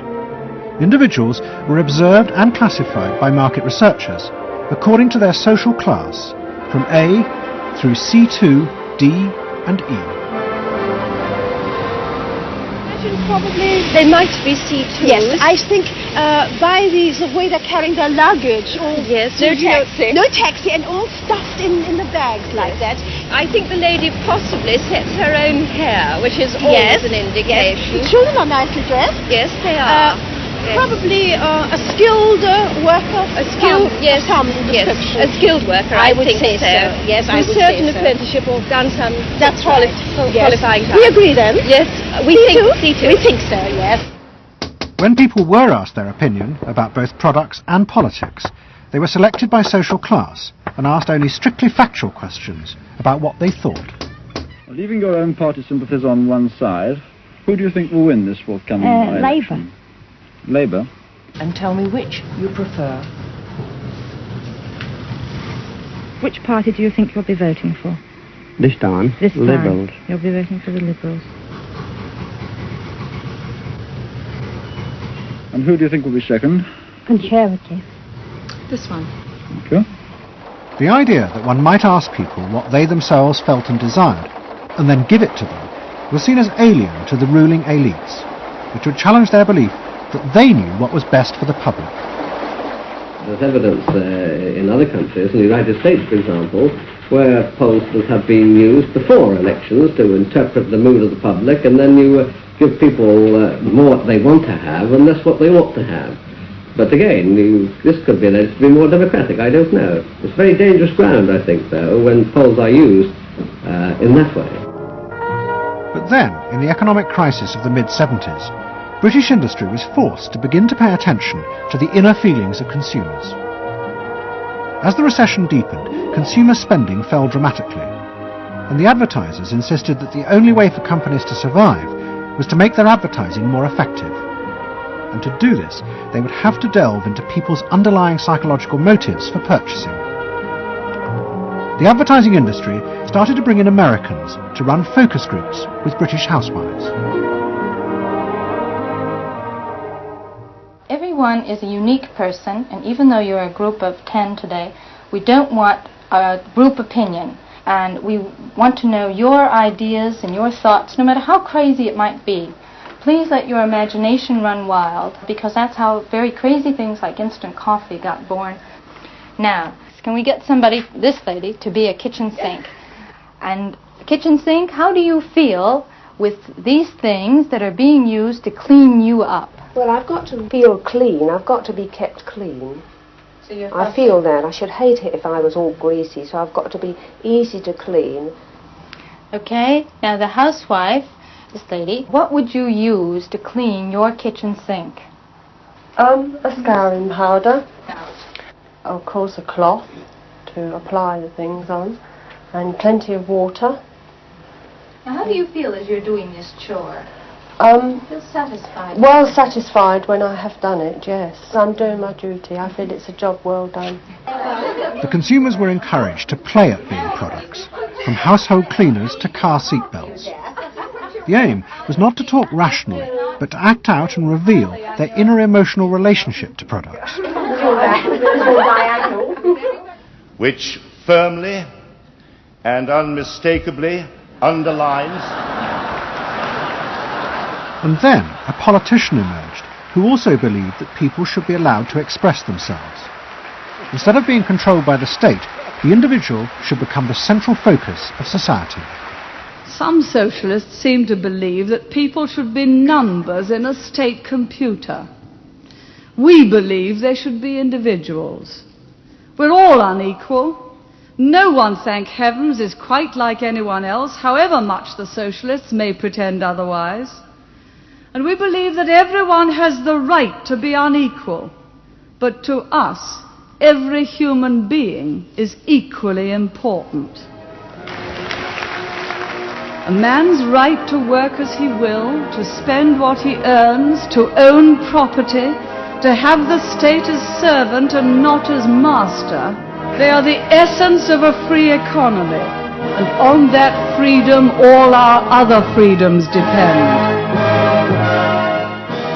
Mrs. Thatcher's vision was of a society in which the wants and desires of millions of individuals would be satisfied through the free market. This, she believed, would be the engine to regenerate Britain. And with her ascent to power, the advertising and marketing industries flourished. Their task was to find out what the British people really wanted and then sell it to them. In this new climate, the focus group flourished. And those who ran them borrowed from the techniques of psychotherapy to delve ever deeper into people's feelings about products. We're trying to understand how people feel about brands, how they relate to brands, that is to say, what the brand's personality is as far as consumers are concerned. And there are a number of techniques which are very, very helpful for getting to that understanding. The consumer is given crayons to doodle, to express their feelings, to go inside their own head, pull out their feelings and somehow get them onto paper. And these are ordinary drinkers expressing their feelings about drinking Guinness. Here you see a rich, very female aspect of Guinness. So if you were describing a woman who somehow to you had that character, what sort of person is it? Paula Yates, who used to lay in bed surrounded with magazines and chocolates like a 50s starlet. Out of this research, the marketeers began to detect a new individualism. In particular, among those who had voted Conservative for the first time in 1979. They no longer wanted to be seen as part of social classes, but to express themselves. And crucial to this were the products they chose to buy. We identified that there was this trend towards what might be called individualism, where people wanted to still be part of a crowd, but to express themselves as individuals within it, to have their own personalities, to be, I suppose, their own men. I didn't want to be the same as everybody else. I wanted it to be a little bit different, a little bit individual. It's quite individual upstairs. It's not remarkable, but I think it's quite individual. It is expensive. It's Italian. It's Italian, it's expensive, it's good quality. A little bit different. Yeah, we want to set our own standards, so nobody else has got what we've got. We just didn't want it be the same as everybody else. We just want to be different. Business responded eagerly to this new individualism, but it soon became one of the main forces driving the growing consumer boom in Britain. Using the data from the focus groups, manufacturers created new ranges of products that allowed people to express their individuality. Business also recategorized people. They were no longer divided by social class, but by their inner psychological needs. If the primary need is security and belonging, we call the groups mainstreamers. If it's status and the esteem of others, then it's aspirers. If it's control, it's succeeders, and if it's self-esteem, it's reformers. and this new marketing culture began to take over the institutions previously dominated by a patrician elite, in particular the world of journalism. The assault was led by the profession of public relations. In the past, PR had been seen as seedy and corrupt, but now it became a glamorous business, promoting products and celebrities. And one of the rising stars was another member of the Freud family, Matthew Freud, the son of the Liberal MP Clement. What Freud and other PRs realised was that they could use their celebrities as levers to infiltrate advertising into the editorial content of newspapers. The newspapers were offered exclusive interviews with celebrities, but only if they also agreed to mention products made by Freud's corporate clients, in terms dictated by the company. What happened with Freud's was that you effectively got some kind of product placement, or even product, the manufacturers of the product got some degree of control over how their products would appear in print. So if, for example, you did want to write about Caprice's passion for stuffed crust pizza, you would sign a contract which guaranteed that you would mention the firm Pizza Hut in at least twice in certain positions in the introductory paragraph of the article, that you would agree to run the Pizza Hut logo at such and such a size in such and such a place, and of course that you would agree to run the enclosed pictures of Caprice eating her stuffed crust pizza. There was no choice about how you would run this article in the press. You were effectively told how to run the article in the press. By Freud's? By Freud's. It's a rise of the corporate culture and the rise of business. To traditional journalists, this infiltration of advertising into the editorial pages was a corruption of their profession. But to Mrs. Thatcher's allies, like Rupert Murdoch, who owned The Sun and The Times, it was part of a democratic revolution against an arrogant elite who had too long ignored the feelings of the masses. They hate to see someone communicating with the masses. They feel that newspapers, the written word is not for the masses. That should be left to television, or perhaps to nobody. I'm very proud of The Sun, and The Sun was not represented tonight in your film. You just took page 3, which everyone seems so fascinated with. How about page 1, page 2, every other page of the paper? It was a typical piece of slanting and elitism by the BBC, who, after all, in order to get viewers for this programme, put on a very sexy episode of Star Trek, which I was watching out in the room there. Oh, I don't think they put it on to get us viewers. I think we just are lucky to follow. They try to carry viewers into these show programmes. You know how it's done. By the late 80s, Mrs. Thatcher and her allies in advertising and the media had brought the desires of the individual to the centre of society. As last week's episode showed, it was the same transformation that President Reagan had brought about in America. Both politicians had encouraged business to take over from government the role of fulfilling the needs of the people. In the process, consumers were encouraged to see the satisfaction of their desires as the overriding priority. To Thatcher and Reagan, this was a new and better form of democracy.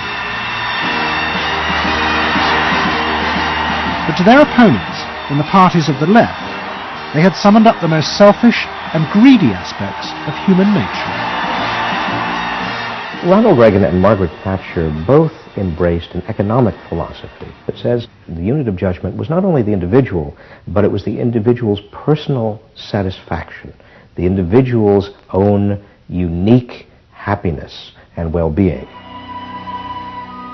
It was, in a sense, the triumph of regarding individuals as purely emotional beings who have needs and wants and desires that need to be satisfied and can be satisfied unconsciously. It goes way back to the early part of the 20th century, to Freud, to notions of the unconscious, the assumptions that we are, in terms of our rational minds, we're little corks bobbing around on this great sea of hopes and fears and desires of which we are only dimly aware.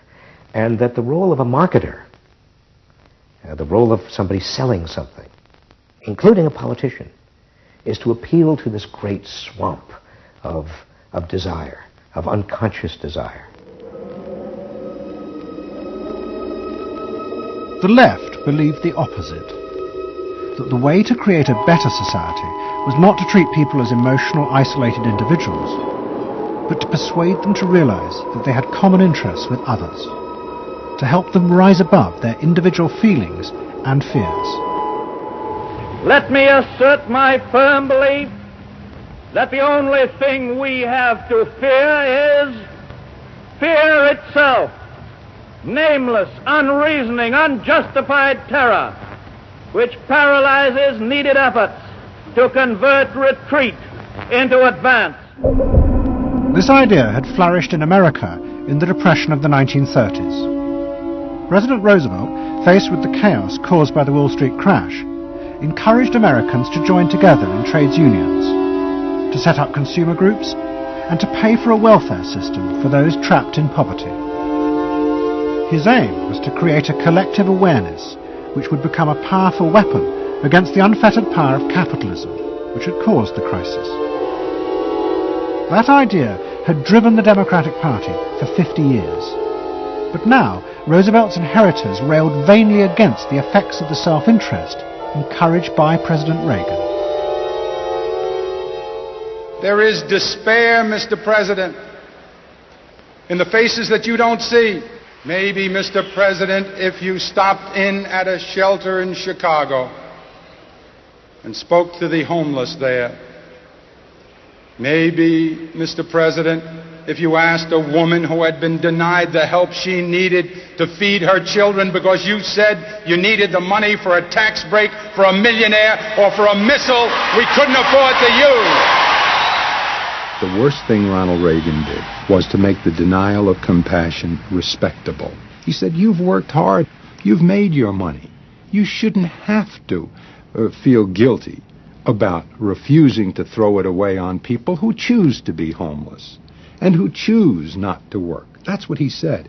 He said it with an elegance and a kind of benign aspect that disguised its harshness. You think we can do anything about it? Well, why not? If we can work together now to look after the lives of the people here, I don't see why we couldn't work together afterwards to clear up the mess and help build a better world in which these things can't possibly happen. The qualities we've learned from comradeship and common suffering are not going to be wasted after this war. It's out of experience like ours that the new world will be built. That same idea of marshalling the collective force of the masses to challenge the entrenched power of wealth and business had also led the Labour Party to power in Britain after the war. But in the 80s, Labour, like the Democrats in America, lost election after election as millions who had once voted for them switched their allegiance to the Conservatives. There it is, going blue just about everywhere, sweeping the country. The rural parts of Britain now have gone blue. For they are the party of yesterday, and tomorrow is ours. In the face of this, a growing number within the Labour Party became convinced that if they were ever to regain power, Labour would have to come to terms with the new individualism. One of them was an advertising executive called Philip Gould, who had been a lifelong Labour supporter. Gould believed that Labour's leadership had become corrupted by the same patrician arrogance that dominated all Britain's institutions. They denigrated and disapproved of the new aspirations of working-class voters. Labour stopped listening to these people. And I remember the best example of this was after the election of 1983, which was the election above all where the people's voices just were not heard. And I had dinner with a leading Labour Party figure who'd been involved in the defeat, heavily involved in the defeat, and his wife said, God, these working class people, they just, we give them education, we give them chances in life, what do? They read the Sun and they just don't vote for us.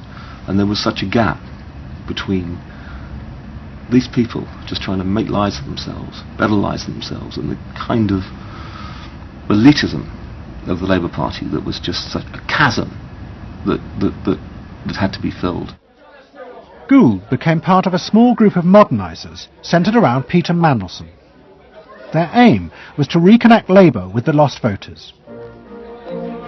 To do this, Gould turned to the technique he knew well from his work in advertising, the focus group. Gould commissioned focus groups in suburban areas across the country with small groups of voters who had switched to Mrs. Thatcher. People were encouraged not to talk rationally about policies, but to express their underlying feelings. And what Gould discovered was a fundamental shift in people's relationship to politics. They no longer saw themselves as part of any group, but as individuals who could demand things from politicians in return for paying taxes, just as business had taught them to do as consumers. And I found that the people had become consumers. People now wanted to have, politics and life on their own terms. I mean, not just in politics, but in all aspects of life too. People see themselves as they are, as autonomous, powerful individuals who are entitled to be respected, who are entitled to have the best, not just in, going to Tesco's or wherever, but the best in terms of health and in education too. All this was about getting the Labour Party to understand that people really, really, really had changed, and the Labour Party had not, and unless the Labour Party changed, it would not win.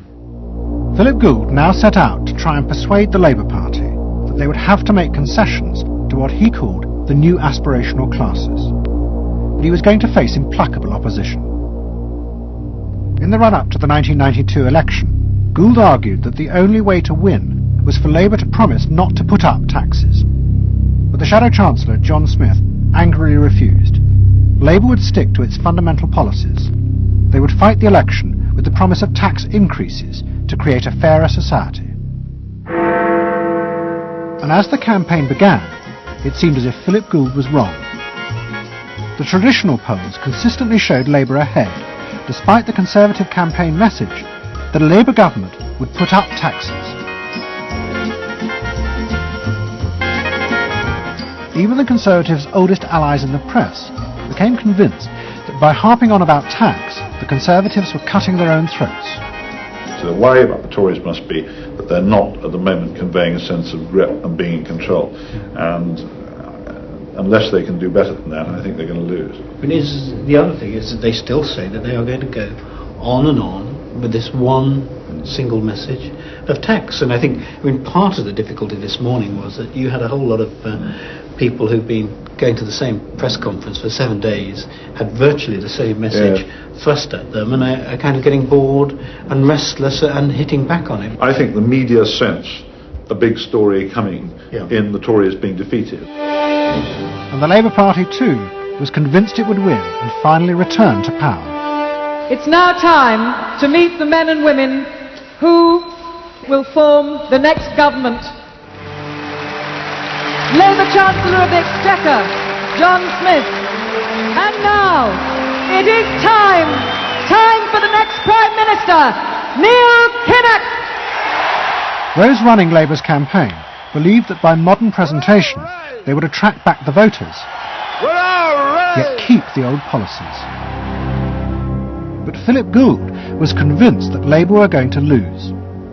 Through his focus groups, he knew that the very people who were telling the traditional pollsters they would vote Labour were in reality preparing to vote Conservative out of self-interest.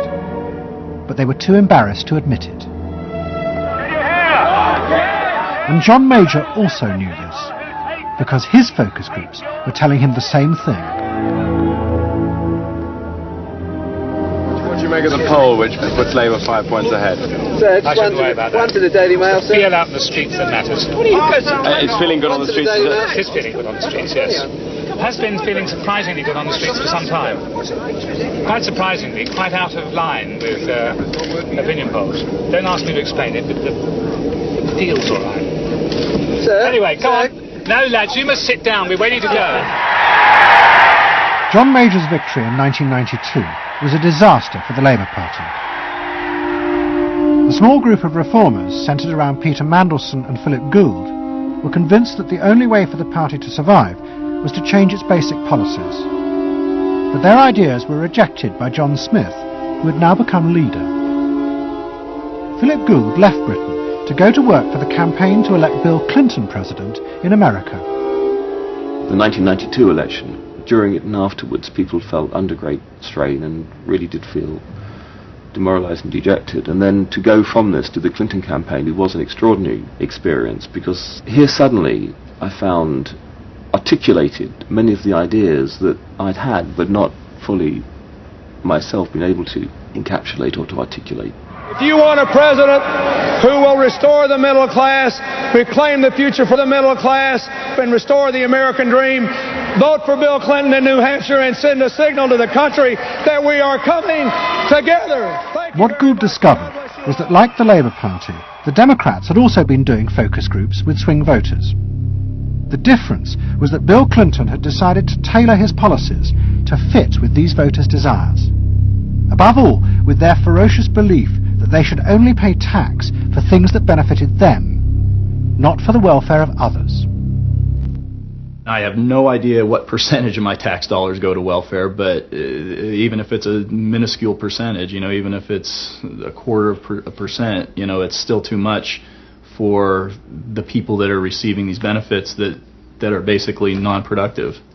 The Clinton team decided that to win, they had to promise tax cuts for these suburban voters. And they also used the focus groups throughout the campaign to check every appearance, speech and policy with them for their approval. What Clinton called the forgotten middle class became central figures in a new type of reactive politics.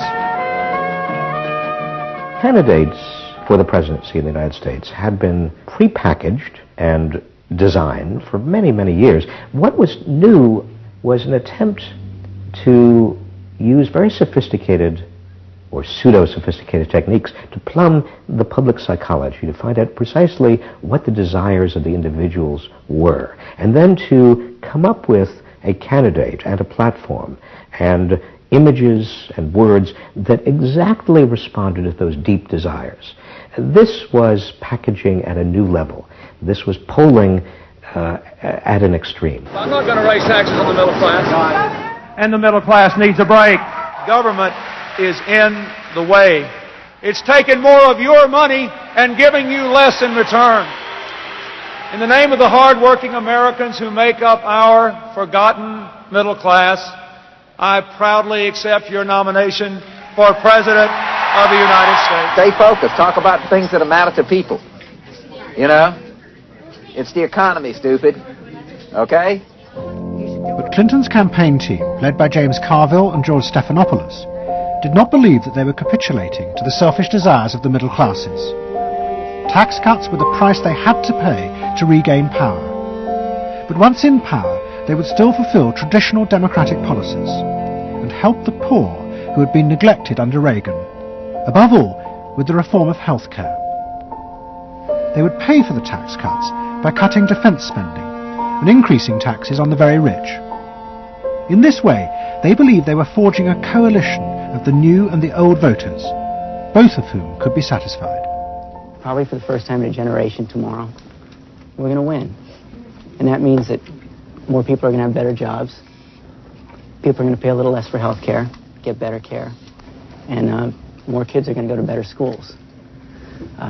So thanks.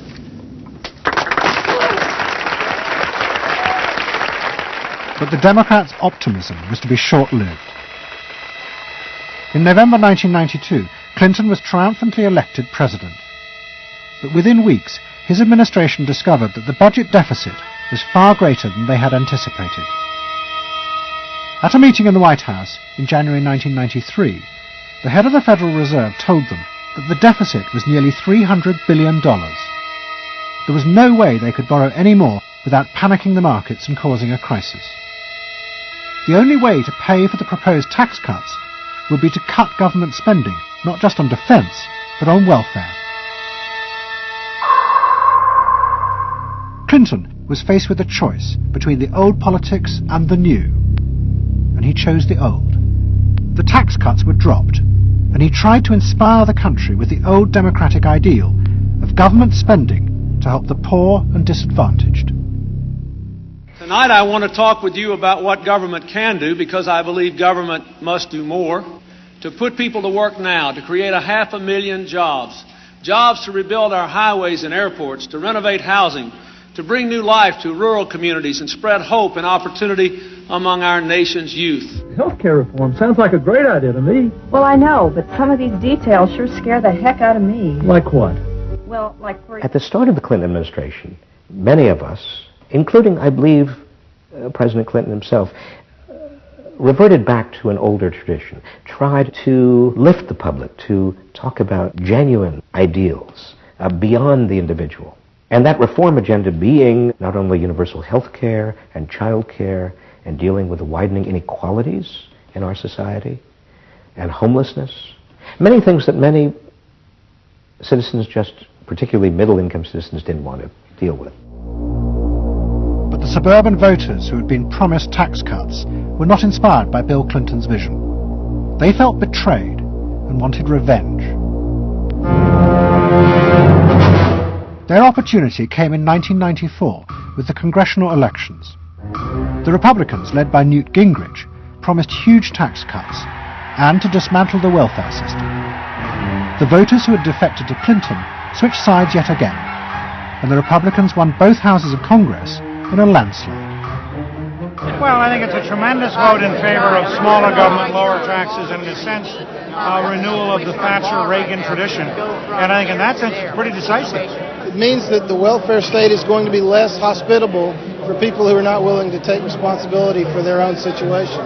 No question about it. I think today is the beginning of the end of the welfare state. For Clinton, it was a disaster. Faced with a hostile Congress, there was no way for him to get his reforms through. His personal popularity plummeted, and it seemed certain he would not be re-elected in 2 years' time. In desperation, and without telling his cabinet, Clinton turned for help to one of America's most ruthless political strategists, Dick Morris. What did he want you to do? Save his butt. Clinton was in serious trouble. He had lost the '94 election. He had lost control of Congress, and he hired me to come back and help save him. So he was basically asking me to perform roughly the same role as a life preserver would if you're drowning. What Morris told Clinton was that to win re-election, he would have to transform the very nature of politics. The crucial swing voters in the suburbs now thought and behaved like consumers. The only way to win them back was to forget all ideology and instead turn politics into a form of consumer business. Clinton must try to identify their personal desires and whims and then promise to fulfill them. If he followed those consumer rules, they would follow him. I said that I felt the most important thing for him to do was to bring to the political system the same consumer rules philosophy that the business community has. Because I think politics needs to be as responsive to the whims and the desires of the marketplace as business is. And it needs to be as sensitive to the bottom line, profits or votes, as a business is. I think that all of this involves really a changed view of the voters, so that instead of treating them as targets, you treat them as owners. Instead of treating them as something that you can manipulate, you treat them as something you need to learn from. And instead of feeling that you can stay in one place and you can manipulate the voters, you need to learn what they want and move yourself to accommodate it. To get inside the minds of the swing voters, Morris brought lifestyle marketing into politics for the first time. He went to one of America's most prominent market research firms called Penn & Shern and commissioned what they called a neuropersonality poll. It was a massive survey of hundreds of thousands of voters, but the only political questions it asked were to find out whether someone was a swing voter or not. All the other questions were intimate psychological ones, designed to see whether swing voters fell into identifiable psychological types. Well, we were asking people like, do you think you're the life of the party? Do you think when you see things that you like to have a list and organize them? Do you typically try to plan things ahead, or do you like to be more spontaneous? Where do you like to go? What sports do you like to play? What would you do with your spouse in a romantic weekend? So we were asking people some very personal questions about their own lives, to try to see were the kinds of people that were likely to change their vote also possessing of certain kinds of personality traits. And in fact they were. The neuropersonality poll allowed the Clinton team to segment swing voters into different lifestyle types. They were given names like pools and patios, or caps and gowns, who were urban intellectuals living in university towns. From this, the team could identify ways in which they could make individuals feel more secure in their chosen lifestyles, just as business had learnt to do with products. Dick Morris called it small bore politics, tiny details of people's lives and personal anxieties which politics had never even thought about or noticed before, but which now had become the key to winning power. It was an America that focused on day-to-day practical concerns. Should I wear seatbelts? Should I stop smoking? Should I wear a school uniform? Is my neighborhood being protected? It was not so much a new individualism as the social order as we had known it had broken down. So we got into people's heads, understood their psychology about lifestyle, about values, what they thought was important, what issues they wanted politicians, and particularly the president, to address. And these issues proved to be very, very different from what the conventional wisdom had suggested. As the election campaign began, Clinton revealed Morris's new approach to a shocked White House. All traditional policies were to be dropped. Instead, he would concentrate exclusively on policies that targeted the worries of the swing voters. V-chips would be fitted into televisions to prevent children from watching pornography. And mobile phones would be fitted into school buses to make parents feel more secure. Dick Morris also persuaded the president to spend his leisure time in the same way as particular groups of swing voters. He sent Clinton on a hunting holiday, dressed in exactly the Gore-Tex outfits a group called Big Sky Families liked. The aim was to reflect swing voters' lifestyles back to them. The Liberals in Clinton's cabinet hated this approach. And I would say, well, Dick, why have a campaign? This was the 1996 campaign. If all the president is going to do is offer up these little bite-sized miniature initiatives that appeal to people's desires, like consumers, buying soap, V-chips that you could put in your televisions so you could make sure that your children did not have pornography, and school uniforms. Why talk about them? They're so mundane and they're so tiny. And he would say back, if we don't do this, we may not get reelected. And I would say, what's the point of getting reelected if you have no mandate to do anything when you're reelected? And he'd say, what's the point of having a mandate if you can't get reelected? Isn't the ultimate goal getting reelected? But Morris's new politics were an extraordinary success. Clinton's ratings among the swing voters began to soar.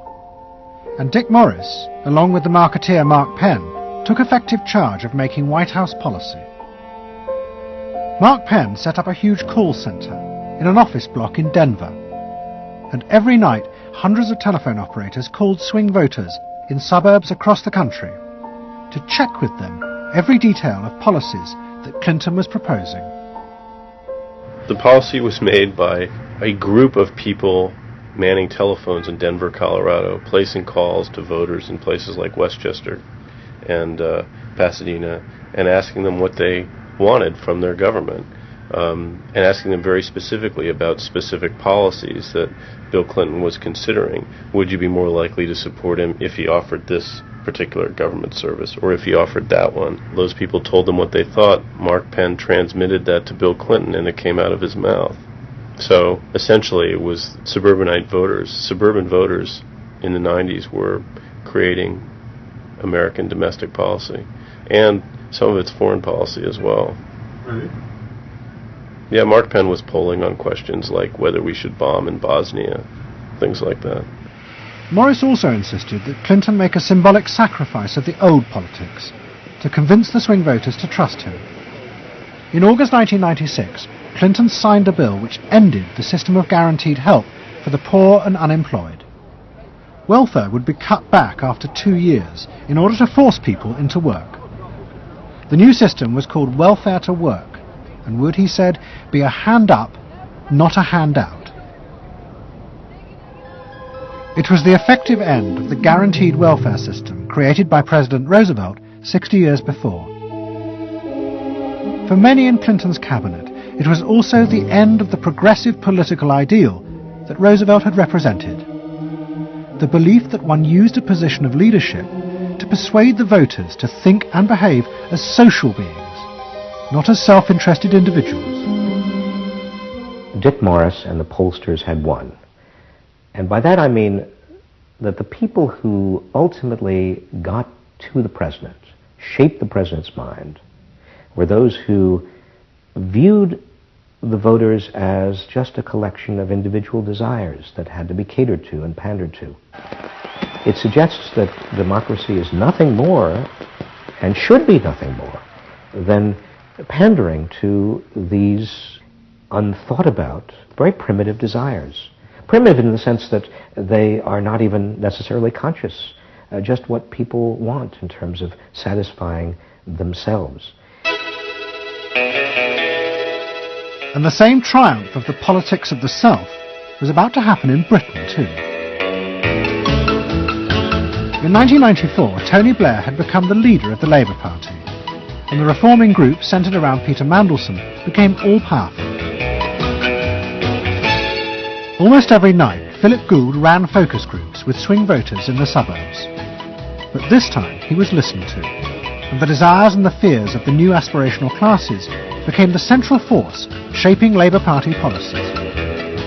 In that period, I was talking to people who used to vote Conservative and were considering voting Labour, and they understood that they are financially pressed and that there are limits to the extent to which taxation can be improved. They think that crime is an issue that matters to them and should be respected. They want welfare to go to people who deserve welfare, not to people who do not. This was seen of by many in the Labour Party as selfish. I never saw that it was selfish. I believe that a dad or a mum doing their best for their family isn't selfish. They're just doing their best for their family, and that's what people do. A crackdown on those who make life hell in their local neighbourhoods through noise or disturbance. Law and order is a Labour issue today. Philosophy of campaigning is, let's concentrate on swing voters, let's focus group them to find out what they want and what will appeal to them, and let's just relentlessly push those themes in the election. Something is happening to you. After promising to put money in your pocket, the Conservatives are quietly taking it away. Philip Gould was crucial because he gave the raw material, if you like, for these politicians to do this kind of politics. In that when he came up with stuff, they'd follow it, pretty much without exception. Blair himself would pore over these sort of 12-page memos and say, well, this is what we must do. We want people to earn more, to consume the good things of life. We want people to pay lower taxes. Gordon Brown says a Labour government would hold the main tax rates unchanged. The Labour government will not increase the basic rate of tax. I want to make it clear that I will not increase tax. In fact, the Labour Party does stand for Middle England. Those that aspire to do better, to get on in life, and be ambitious for themselves and their families will do better with Labour. Groups of 8 people drinking wine and nibbling, Cheerios, what they thought determined effectively everything that the Labour Party did. And although those running the campaign liked to portray the new approach as their invention, it was in fact copied from the Americans, even down to the phrases that the American marketeers had tested on their swing voters. Peter Mandelson and his team were in the United States watching what we did and copied almost verbatim our approach in their 1997 campaign. The benefit system should be about giving people a hand up, not just a handout. Mandelson's not a fool if he's anything. He saw something that worked, so why not do it? And I can remember reading their manifesto and saying to myself, they just took it lock, stock, and barrel. On one hand you're proud, and on another hand you're bitch. And as in America, Labour was forced to drop policies that would not directly benefit the swing voters, even if it meant sacrificing its fundamental principles. The commitment to public control of industry, which was enshrined as Clause 4 of the party constitution, was dropped. The aim of Clause 4 had been to use the collective power of the people to challenge the unfettered greed of business. But now, Tony Blair was faced with crucial voters who no longer saw themselves as exploited by the free market. They saw themselves as individual consumers who were fulfilled and given identity by what business delivered them. The new Clause 4 promised not to control the free market, but to let it flourish. Business is more powerful than government. It is quicker, it is more creative. Business is the lifeblood of the country. From this come all the benefits that society needs. Employment, investment. I think, frankly, there is only one party getting business right, and that's New Labour. What New Labour did, it suits people who exert power in society not through the political system, or not through the democratic political system. So it suits big business, and it suits entrenched interest, and it suits the status quo. Those three things, of course, just off the top of my head, being the things that the Labour Party is supposed to be, a counterforce to. What that means is big business get to carry on exerting their power behind the scenes, getting their way, because there's no countervailing pressure. Countervailing pressure isn't going to come from, 8 people sipping wine in Kettering. Here he goes, turning an awful lot of other blue seats red as well.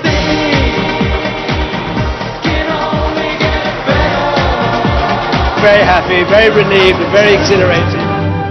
But those who masterminded Labour's victory in 1997 saw it as a triumphant vindication of a new form of democracy.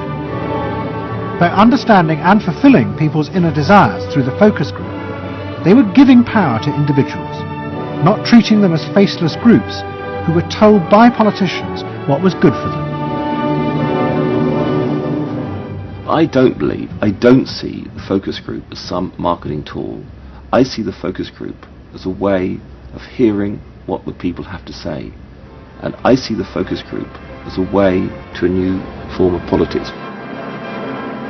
What the people give, the people can take away. We are the servants, they are the masters now.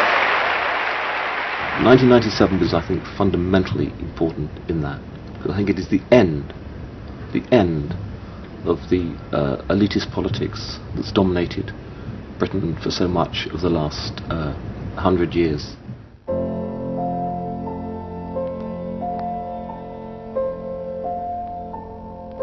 In 1939, Edward Bernays, Sigmund Freud's nephew, created a vision of a future world in which the consumer was king.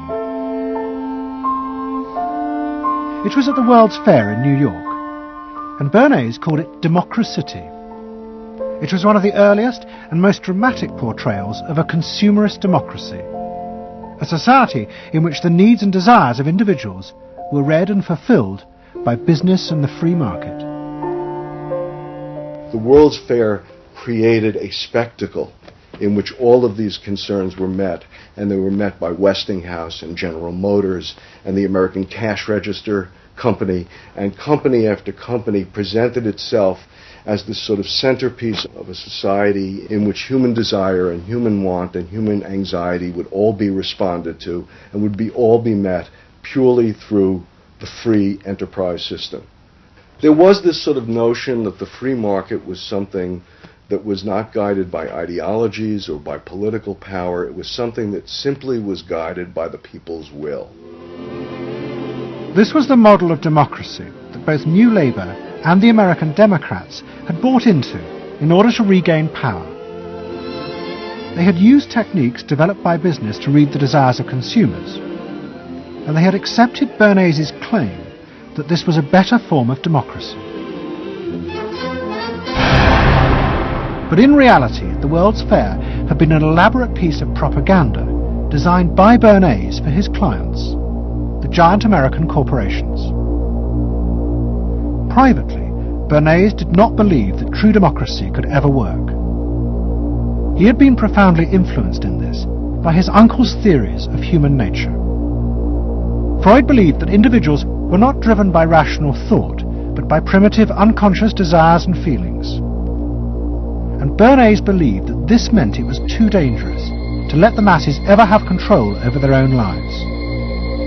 And consumerism was a way of giving people the illusion of control while allowing a responsible elite to continue managing society.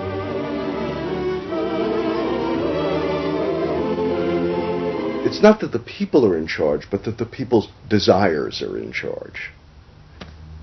The people are not in charge. The people exercise no decision-making power within this environment. So democracy is reduced from something which assumes an active citizenry to something which now increasingly is predicated on the idea of the public as passive consumers, the public as people who essentially what you're delivering them are doggy treats. The problem for New Labour was that it believed the propaganda. They took at face value the idea promoted by business that the systems invented to read the consumer's mind could form the basis for a new type of democracy. Once in power, New Labour tried to govern through a system that Philip Gould called continuous democracy. But what worked for business in designing products led the Labour government into a bewildering maze of contradictory whims and desires. For much of Labour's first term, the focus groups said that the railways were not a high priority, and Labour's policies faithfully reflected this. But now, those same groups are blaming the government for not having invested more money sooner in the railways. The point about focus group politics is that there isn't one because people are contradictory and irrational, and so you have a problem in terms of deciding what you're going to do if all you do is actually listen to a mass of individual opinions that are forever fluctuating and don't really have any coherence, and crucially are not set in context. So that's why people can say, you know, I want lower taxes and better public services. Of course they do.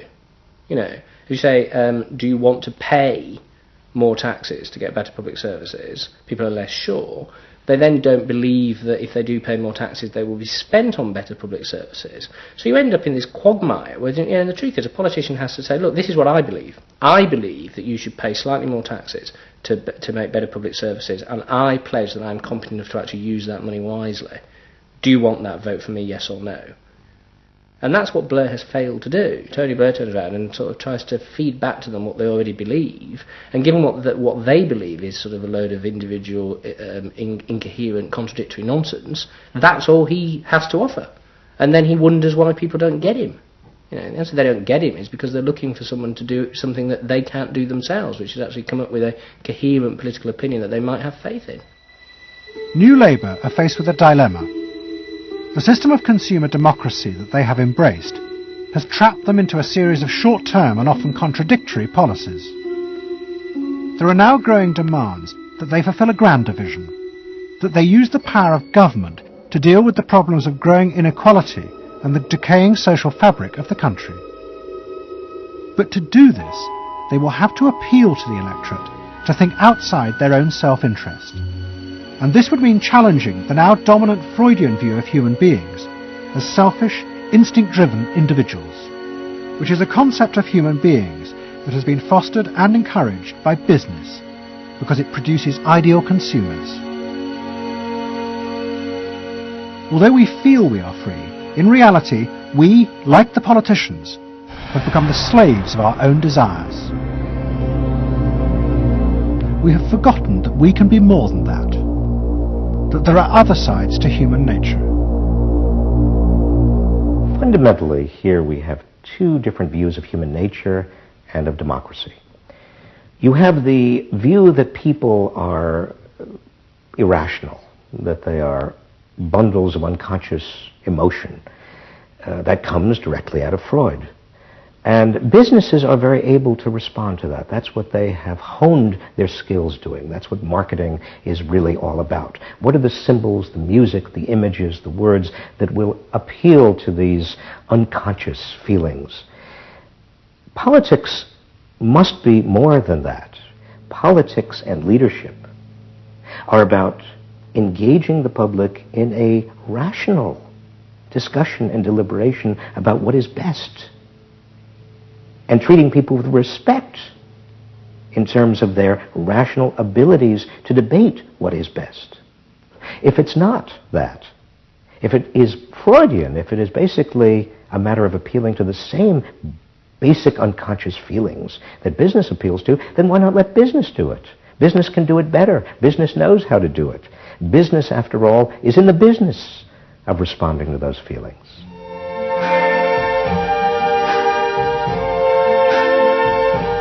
I see trees of green, red roses too. I see them bloom for me and you. And I think to myself, what a wonderful world. I think to myself,